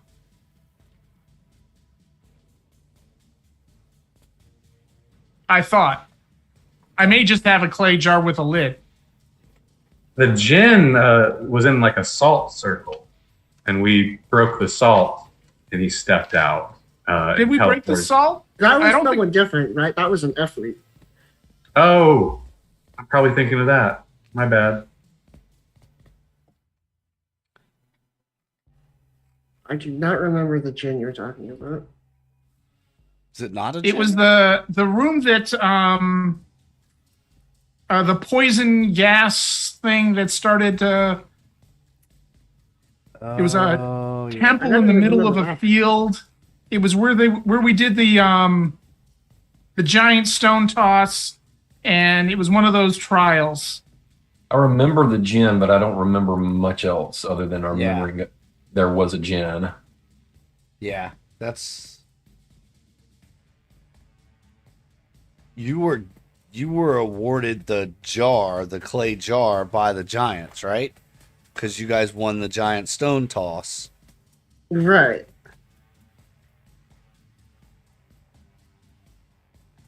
Okay. And I told you what was in that? No. Okay. Because you were saying it like I had given you the... No, I just assumed that's what was in it. Because it was the same jar. It was the same jar that came from that room. That was one of the things that we took. Was the only thing that was left. Yes. Everything disappeared and got sucked back up into that jar.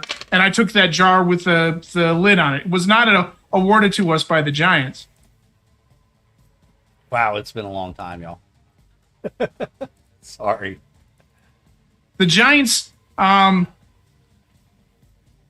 trying to look back and catch that encounter. The Giants may have been where I got the belt of Hill Giants. No, you had the Hill Giant strength. That's how you were able to throw the rock so far.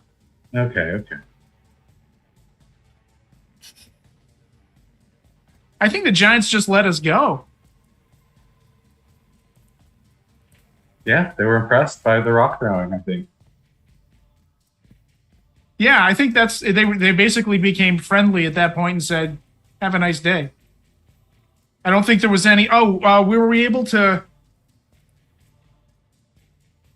Were there any gems or something that we picked up on the field? I don't think so. I think. Just trying to remember where that was, like, so I can find this clay jar, because it is a piece of treasure in here.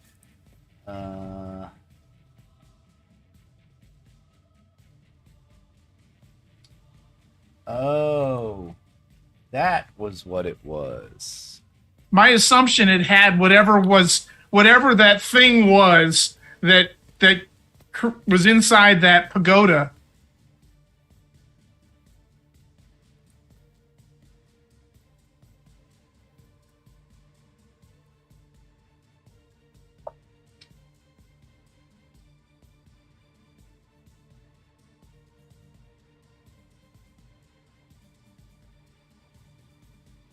I think this is what it was, actually. Sorry, y'all. No worries, and I'm sorry for springing this on you. Nah, that's keeping me on my toes. Let's see. I'm reaching here. You're right. No, you're right. It was a Dow. That's what I was looking at. The Dow did get pulled back into the jar. I had to go back and find the encounter and make sure, because it was a teapot, not a jar. Oh, okay. Clay. It was a teapot. clay pot. Yeah, yes. All right.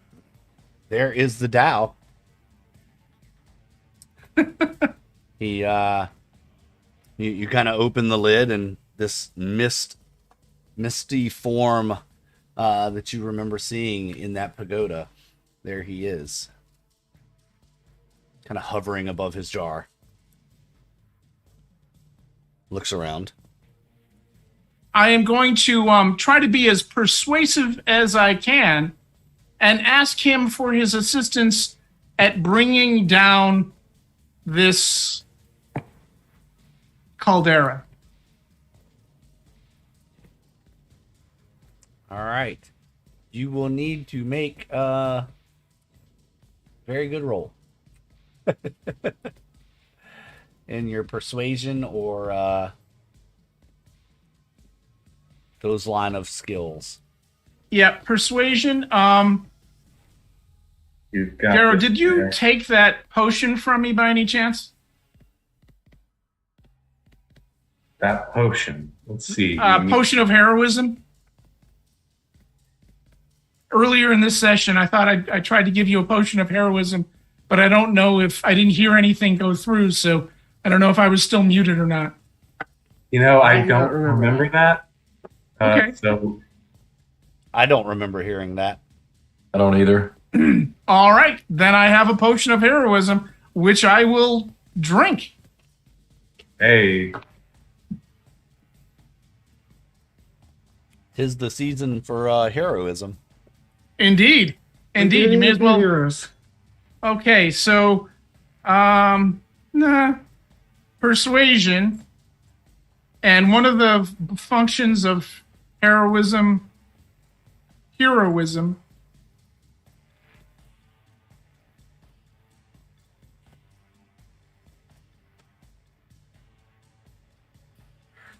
as I bring up the stat block. For 1 hour after drink it, you gain 10 temporary hit points that last for an hour. For the same duration, you're under the effect of the Bless spell. No concentration required. So I have effectively Bless. Bingo. Now I'm going to cross my fingers and try a persuasion roll. As he nervously hovers over the button, is about to click it. Here we go. Let's go. So that's a 24. I don't know if that's persuasive enough, but I do have bless if you feel I should add that in. I think you should add that Bless in. only works on attack rolls and saving throws. Attack rolls, saving Ah, okay. But it may be useful for future killing of channelers. All right. Well, gonna see.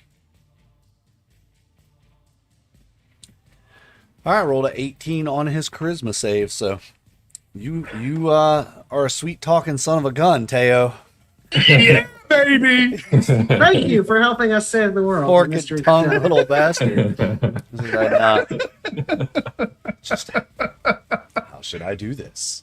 And he. All right, I need 1, 2, 3, 4, 5, 6. Do you want to roll a d6 or do you want me to roll the d6 to decide which tower comes tumbling down? I think Teo should do it. Remember, 3 of you are currently standing on towers. 3. So you got a 50-50 shot of not dropping one of your own. Well, I think I'll be fine, but kind of hope it is my tower. So this person, as long as it hits someone, I'm happy. You rolled a 3? I rolled 3. All right, well, Garrow, it is your tower.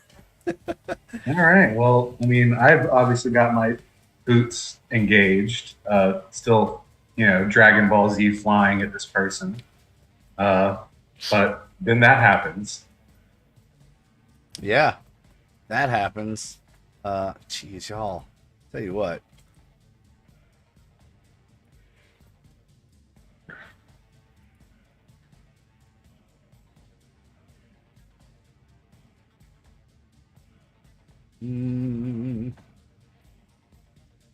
All right, he does somehow, because he was levitating above the tower, does not fall, maintains concentration as the tower crumbles beneath you and just shatters into the ground.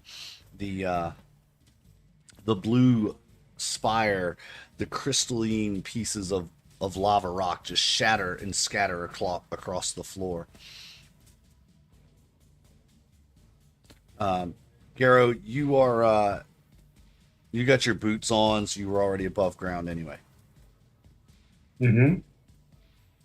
All right, Teo, that was freaking clever, man. Getting in.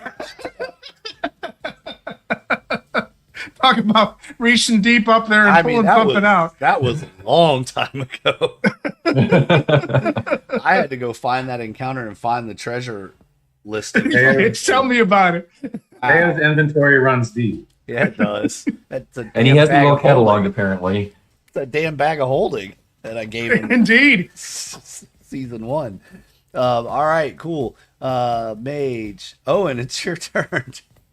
Okay, let's see if I can finish this guy off. I don't know if I can, but I'm going to try. I believe in you. I may have finished him off. Yeah, that's pretty good. Yeah, I think you managed. If you would have rolled that damage on the first time you attacked him, he would already be dead. Wow, that was 2 perfect damage Yeah, that rolls. was 2 tens on the Elder's Love. Yeah. Let's go. That's perfect, man. That's awesome.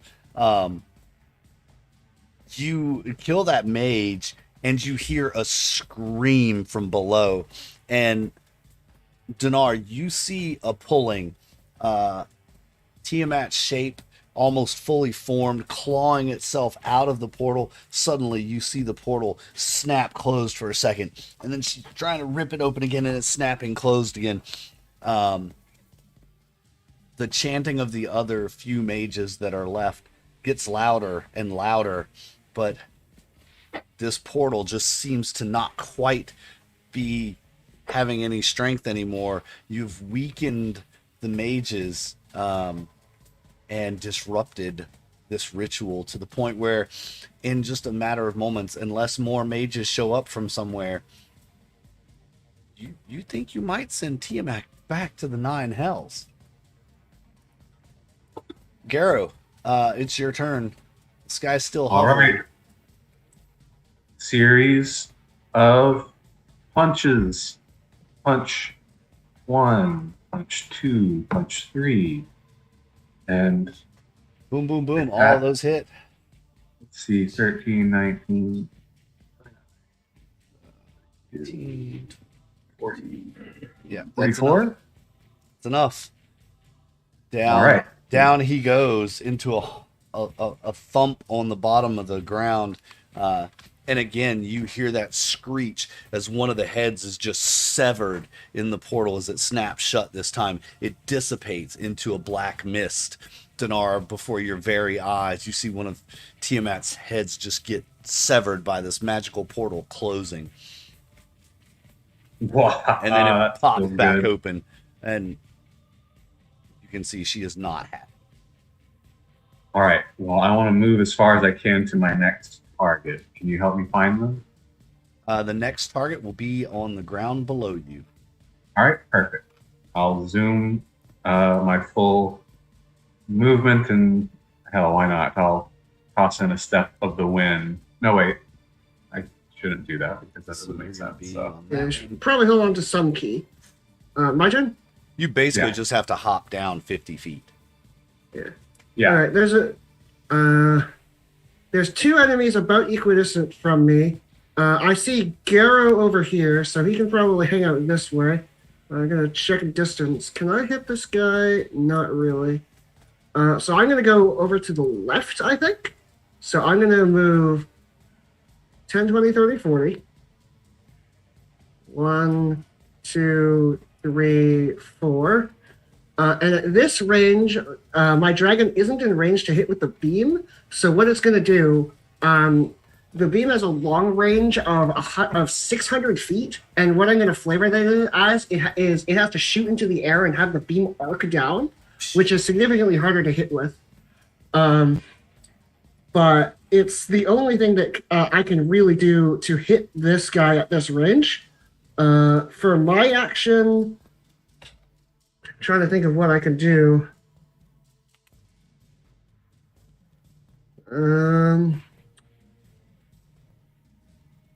Not much. So I'm just going to dodge in case any heads bite at me. And then my artillery dragon is going to shoot 3 times at disadvantage. I'm going to try and hit this priest over here. Maybe 2 of those hits still? Ooh. Let's see. That's there. Hang on.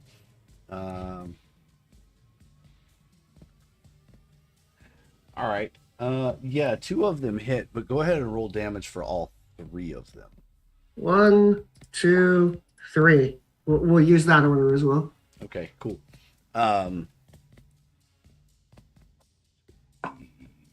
26 on that guy. Teo, the column that you are standing on, you feel take a huge hit. And this blast of light and a chunk of red crystalline material comes flying out of it.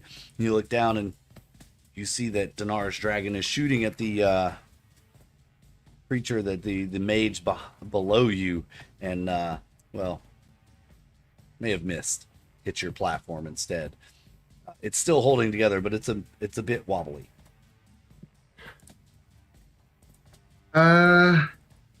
Yeah, I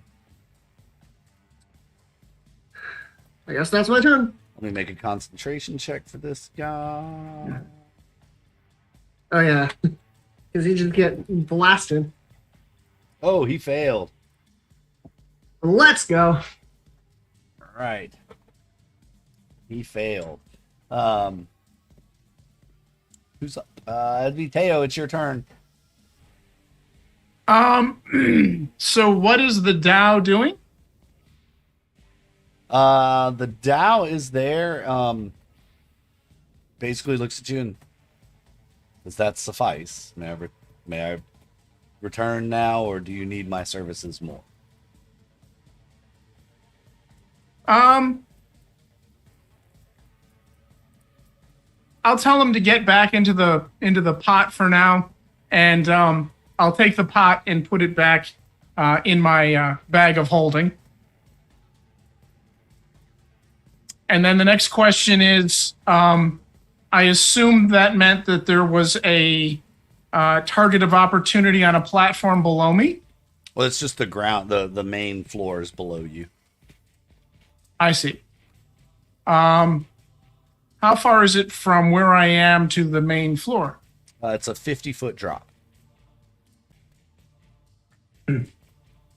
I will mount the broom. It has a 50-foot flying speed, I believe, and I'll fly down 20 feet of movement for now. And then if there's a target of opportunity, I'll take a shot. Yeah, you can see him down there. Here, let me drop you down to where you are.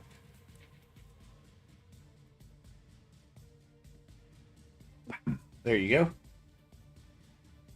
Okay.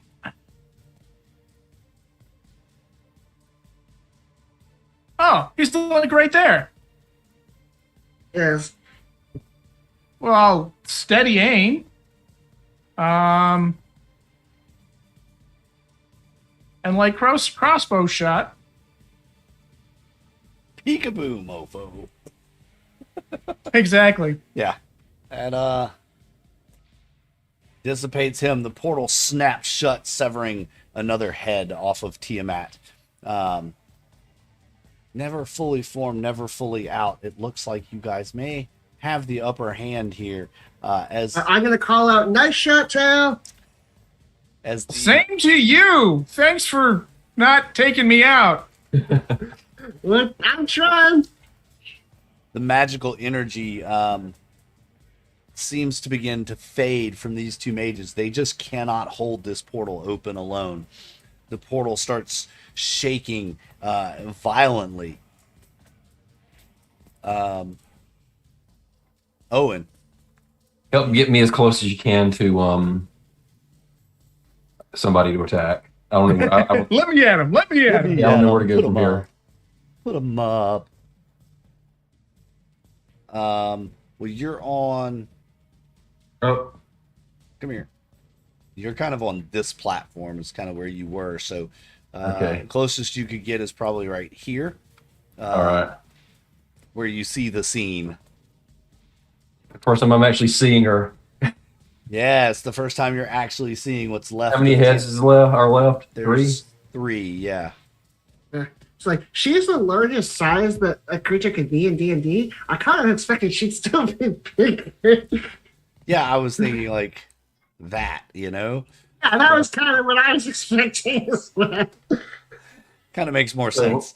Two of these mages left, right? That's Yeah. it. Just It's two like, of the can we mages leave left. it at that just for aesthetic Yeah, purposes? let's leave it there. Yeah, I think that's great. But they are weakening. They're trying with everything they have to keep this portal open. But I'm going to...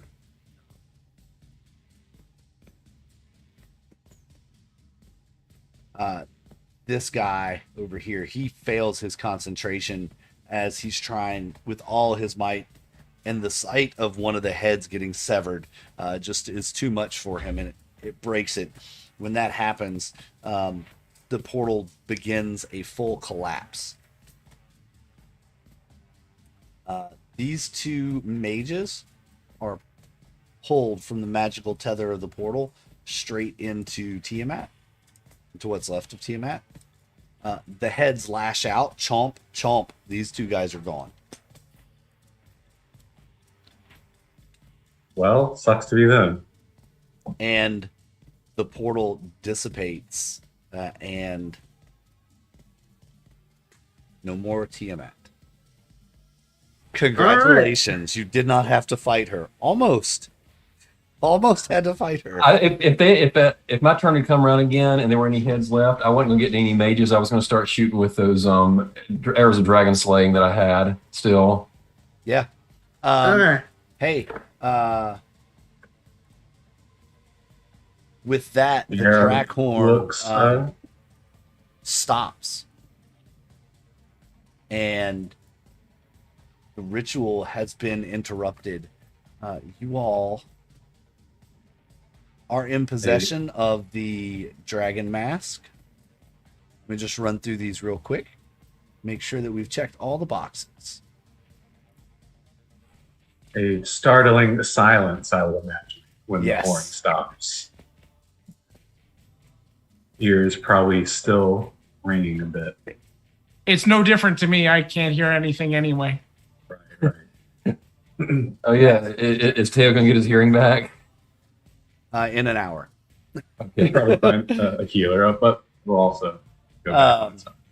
You all have removed the mask of the Dragon Queen from Severin's body and taken it from the Area 13 Temple Sanctuary, which was the upper platform. Yep. You hold the dragon, the Queen of Dragon Mask.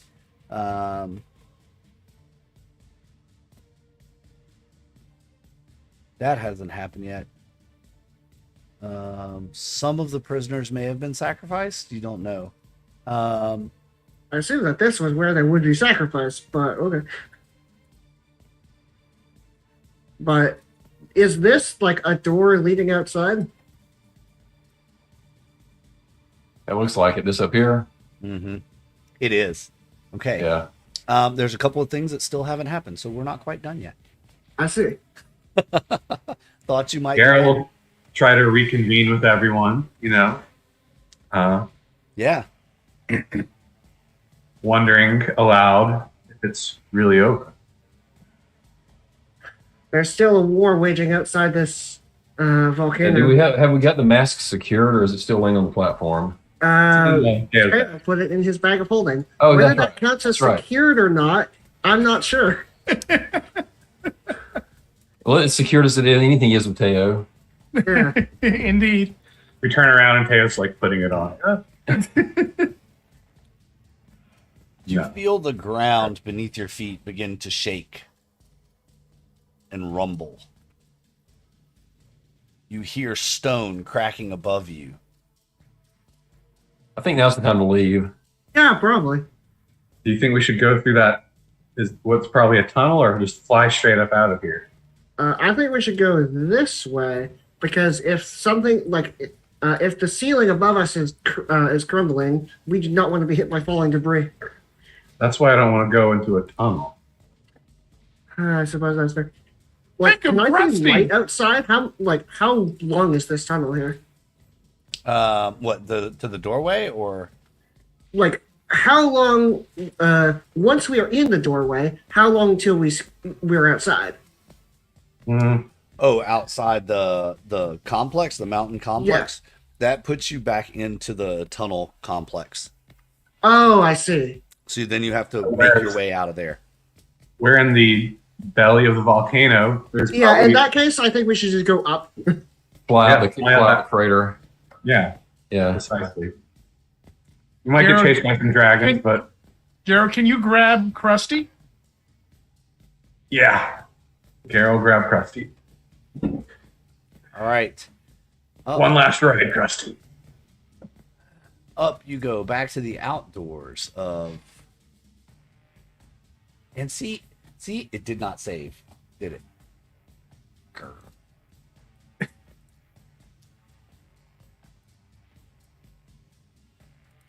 We're back in the labyrinth thing?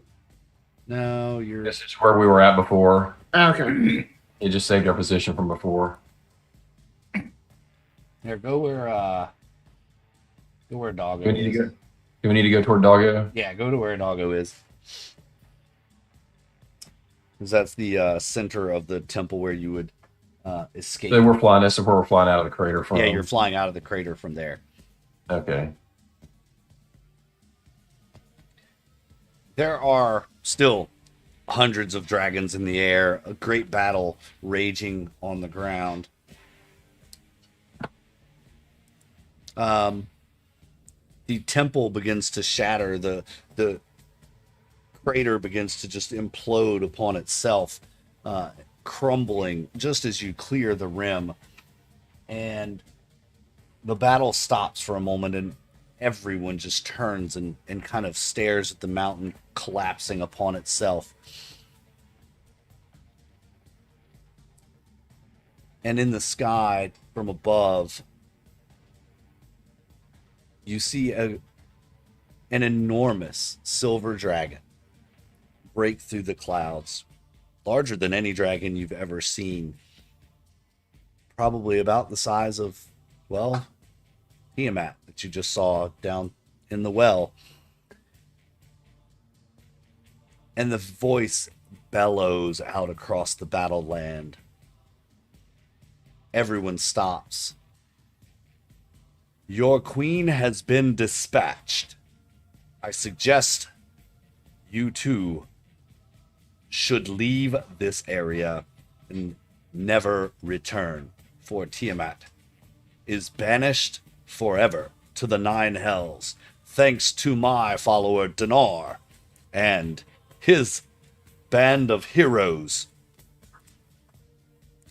Well done, Dinar. You recognize this as your patron deity, Bahamut. He has come to give you thanks and to dispatch the battle. In all his glorious. I mean, do the cultists like scatter? Yeah, the especially the low level ones, they just start running, right? Many of the chromatic dragons take this opportunity and fly straight at Bahamut, in which the metallic dragons, obviously, there's now going to be a dragon war. Well, I am riding a dragon that I summoned. I'm going to fly up and help how I can. Yeah, we're not going to play that out, but yeah, you get up there in the mix. Obviously, the metallic dragons and yourself, you kind of create this shield, this barrier for Bahamut, who does eventually retreat back into the clouds. The cultists flee the battleground. Eventually, the metallic dragons overwhelm the remaining chromatic dragons and chase them back into the mountains where they had come from. But you know, Dinar, that this isn't the last you've seen of the chromatic dragons. They'll be back. Maybe next time, fight won't be so easy. As you all have just started the War of the Dragons. So, congratulations, guys. Absolute congratulations to you on this one. Great job, party. Yeah. We survived! You survived. We take a vacation now. It sounded like it was setting up for another module at the end. Yes, you did. I was like, yeah. Kind of does. But yeah, it kind of does. There's another one that came out here recently, like Return of Tiamat. So Oh, Yeah. Great. But yeah, good job. Y'all were very clever in the way that you did that. One of the key components was exactly what you did. Knocking off mages kind of slowly, then removing Severin from the play, like getting the dragon mask off of him. Every cultist or every red wizard that you killed actually slowed the ritual by 2 rounds. How, if I may ask, how many rounds was the closest that we got to her being summoned? Y'all were within 2 rounds of her being fully summoned. Okay, and then presumably, if she is fully summoned, we have to fight her and probably die. I presume Teo's move with the Dow is what flipped it in our favor. That helped, yeah, because you were able to take took out out, multiples. 2 or 3 at once.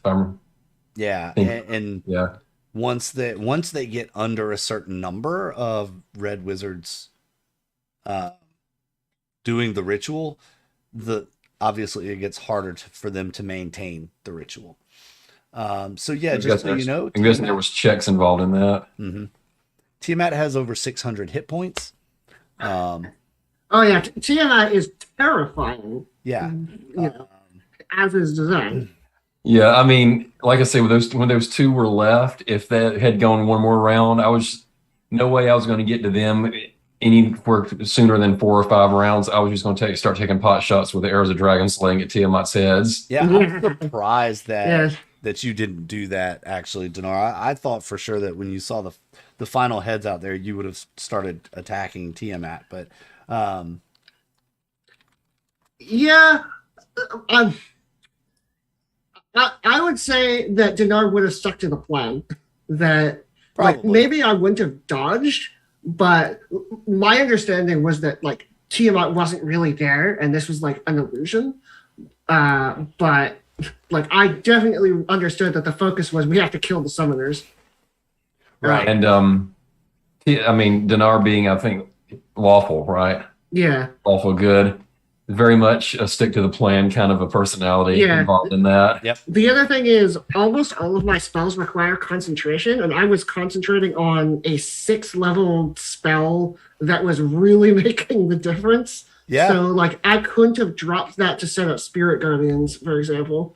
It was like I could have, shot Tiamat with Toll the Dead, but I'm pretty sure she's immune to necrotic damage. She's that infiltration. Wow. She's immune to acid, cold, fire, lightning, poison, bludgeoning, piercing, and slashing damage from non-magical weapons. Yeah, Yeah. makes sense. The heads of the dragons. My plans had we gone into a full fight, though, the first thing I was casting was Mirror Image. Yeah. So Yeah, basically what I was worried about was that her head would blast me with a fire breath, so I felt like dodge was actually a better option. that was a really clever thing because that was on my plate to use. AC 25, hit points 30d20 plus 300. So the average of that is 615. Saving throws, strength plus 19, dex plus 9, wisdom plus 17. Yeah. There was no surviving that fight had we had to done How it. many legendary resistances? Like 6? I think she has 5. 5, She yeah. has 5. And she has 3 innate spell casting at spell save DC 26. I don't see there was that being a survivable fight if we'd had It's actually not. gone into it. I mean, if Bahamut was literally there, I mean, that would have been fun to actually watch those two dragons fight. But, Bahamut might have lost, and that would have been upsetting. Well, we would have been attacking Tiamat though too, so Yeah. doing our little piddly damage. So, yeah. Multi-attack with a plus 19 to melee with a minimum 24 That's 24 slashing damage with the claw and 28 minimum with the tail.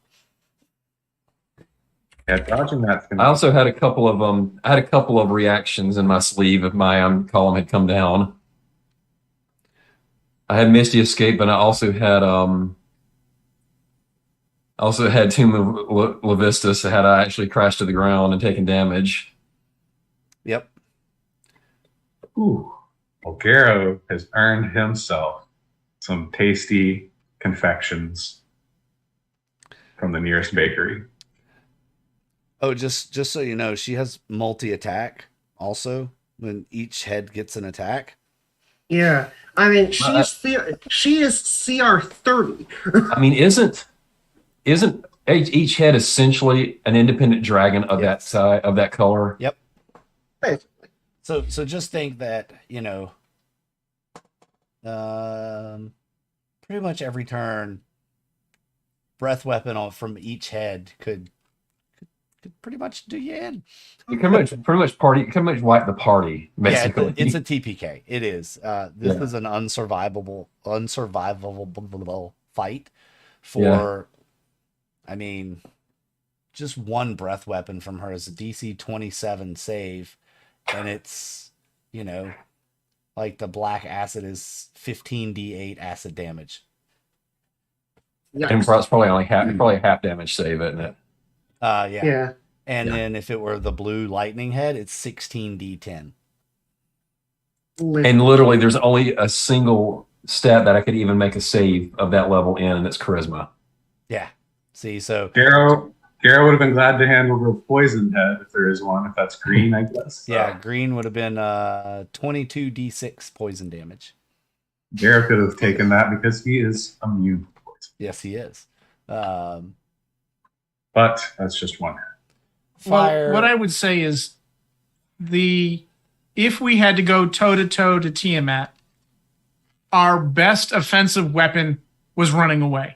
Yeah. Because there's no other way that we could survive that battle. Yeah.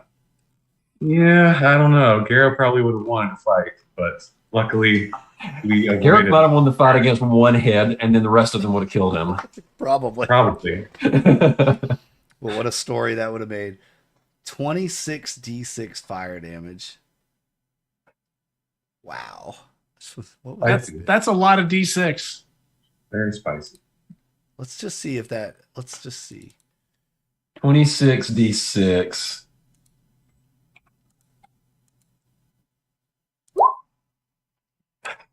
You might have survived one. One. Fun fact, you hit the average damage exactly. Yeah. So yeah. I felt with that many dice rolls, you're going to hit somewhere very close to the average every time. Yeah. Yeah. But yeah, I guess we're talking about like post-campaign stuff now, but I had a lot of fun in that campaign. Yeah, let's talk about the aftermath of victory. Now that Tiamat's threat has ended and she has been sent back to the Nine Hells, this can also create other challenges for you adventurers to deal with. So there are still hundreds of prisoners remaining at the Well of Dragons. The death of Severin also leaves hundreds of unrepentant cultists still loose in the world, hungering for power and revenge. Moreover, now the wealth of the Sword Coast is sitting in the Well of Dragons underneath a crumbled mountain. So, in other words, no time to also, rest. Teo has the 5 dragon nests in his backpack. Just the small matter.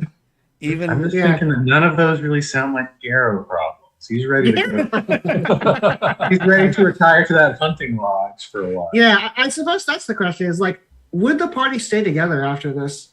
Yeah, what are your plans? I mean, you have the hunting lodge, you have Skyreach Castle We sold. Well, that's right, you did sell it. Yeah.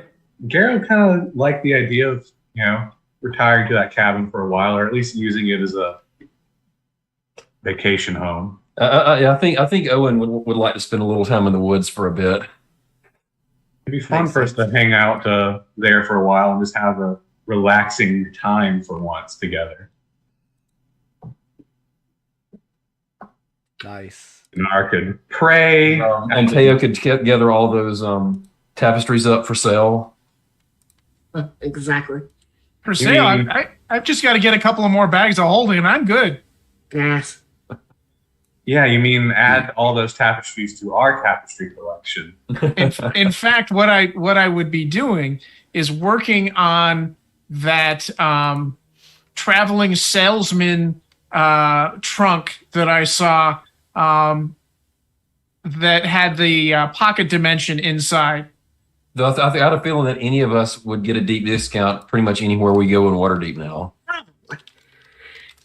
Yes, as heroes of the land. If you're just actually, there is one thing that I'm going to make a point to do, because I specifically I asked for the amulet of the devout on the promise that I would use it to stop Tiamat and then give it back. So I'm going to go back to that temple and give it back, saying, yeah, and I'll give I'm going to give the bow back that I promised to give back. Oh yes, to the dragons. Yeah. Yeah. And since we're in such a giving mood, I'm going to head back to the dwarves and replace not the one suit of dragon scale armor, but 2 suits of dragon scale armor to replace the one that they lost. Paid with interest, I see. Paid with interest. A his and her set for the kingdom. Nice.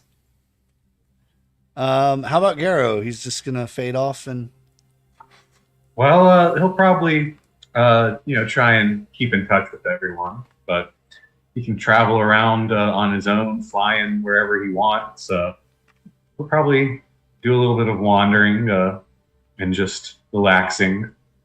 But there might be a special pastry named after him in Waterdeep.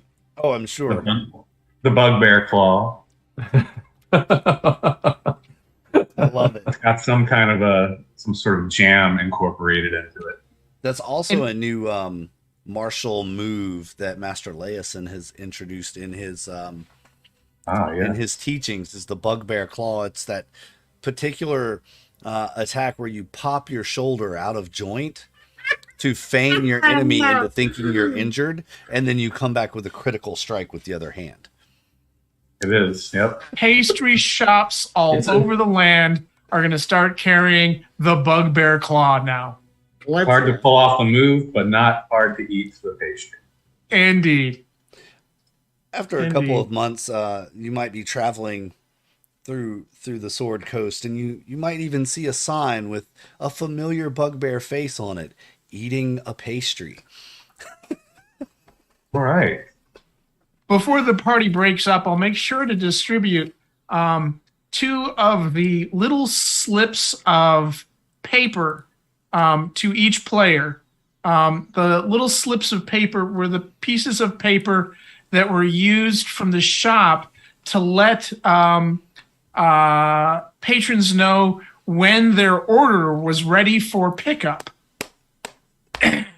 Wow. So that we could message each other for an assembly point or something like that. Makes sense? Makes perfect sense. Awesome. Wow.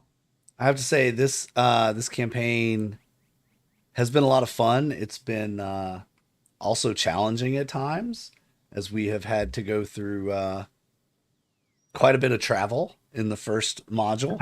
But this has been a ton of fun. I've really enjoyed playing it. This cast of characters and players, y'all are creative and kept me on my toes throughout the entire campaign. Kudos to you all. Well done.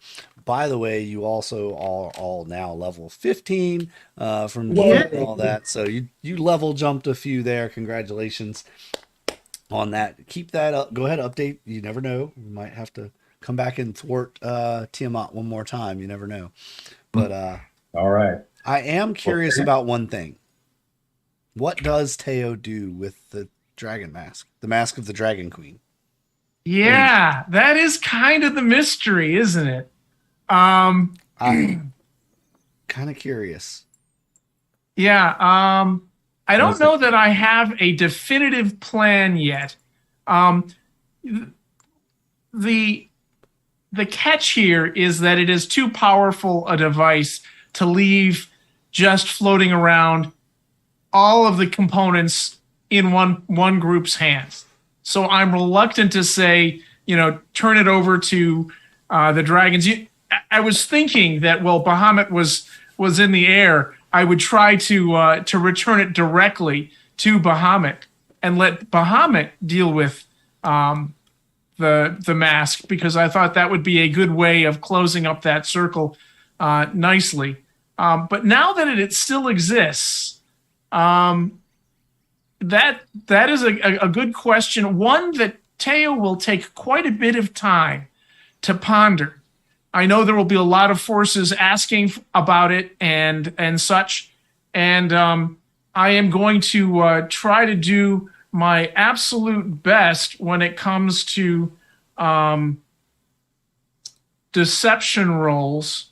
My minimum deception roll is a 19, so I'm hoping that I can say that it was lost in the rubble and is buried with the treasure, and that would perhaps give various factions some motivation to unearth and dig out the treasures that lie beneath.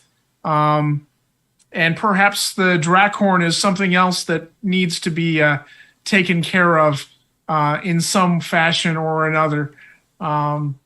Yeah. And if anyone thinks that one of us has it, and they don't know which one. And Yeah. none of us. I was going to say you should hide them inside puzzle boxes. I was thinking just hang it on the mantelpiece over the hunting lodge. You know, it's a trophy. I think stashed in Teo's bag of holding is possibly one of the safest places for it for the time being. Can't be scried there because it's pocket dimension. It's an unknown location. Yeah. Perhaps so that's a place to hold on to it until we can find a way to actually fully destroy it. Or scatter it to the winds, you know, where it can't be retrieved or something like that. Various dimensions or planes. Not that I want to give the DM any kind of ideas here on future campaigns. Oh, no. I'm sure when I reach the height of monkdom, I'll be able to punch it to pieces. I'll keep training until then. Right. Well, you never know. We may have a comeback episode and to deal with this Mask of the Dragon Queen issue. Who knows? It's kind of the idea. And other mysterious consequences, perhaps, of our actions across Yes, indeed. the coast. If you are watching us in Mobile right now live, please take shelter as there is a tornado warning in your area until 7:45 p.m. Central Time, according to my ever late Weather Channel alert. That's 2 hours. Yeah, I would say that was like 2 hours ago. Yeah, just that's very good for Weather Channel to get to me 2 hours after it happens. Anyway, any parting thoughts from anybody here? I kind of want to wrap it up here. I really, really, really enjoyed this. It's been a lot of fun. Yeah, it was a great time. Just thank you so much for running the game. Yeah, thank you for running, and I had a great time meeting all of you. Oh, absolutely. Yeah, for sure. We will be doing something. I don't know what yet. I know I have promised some folks a Call of Cthulhu campaign. That once this campaign ended, I would pick up a Call of Cthulhu campaign for some people who want to play that. So we'll probably take a little break from double D&D on the weekends. Yeah. We'll see. But we will come back with something. I know there's a lot of talk in the Discord, so if you're interested in what we're doing next, check us out in the Discord. Link is down in the description. If you enjoyed this episode, campaign, or any of the other episodes that we've done here, please take a moment, hit the like button, and subscribe so that you can get notified every time we go live. And leave us some comments down in the comment section, especially about these very talented players who did an excellent job with their characters, taking them from level 1 to level 15 throughout this campaign. Did a great job. I love it. The fall of Tiamat. Nice. Bravo. Honestly, I wanted to do that since the Rise of Tiamat started. It's like, well, I need to wait until the end. Now it's the end, and I can actually make that do. Yes, you did wonderfully. You did indeed. All right, let's go.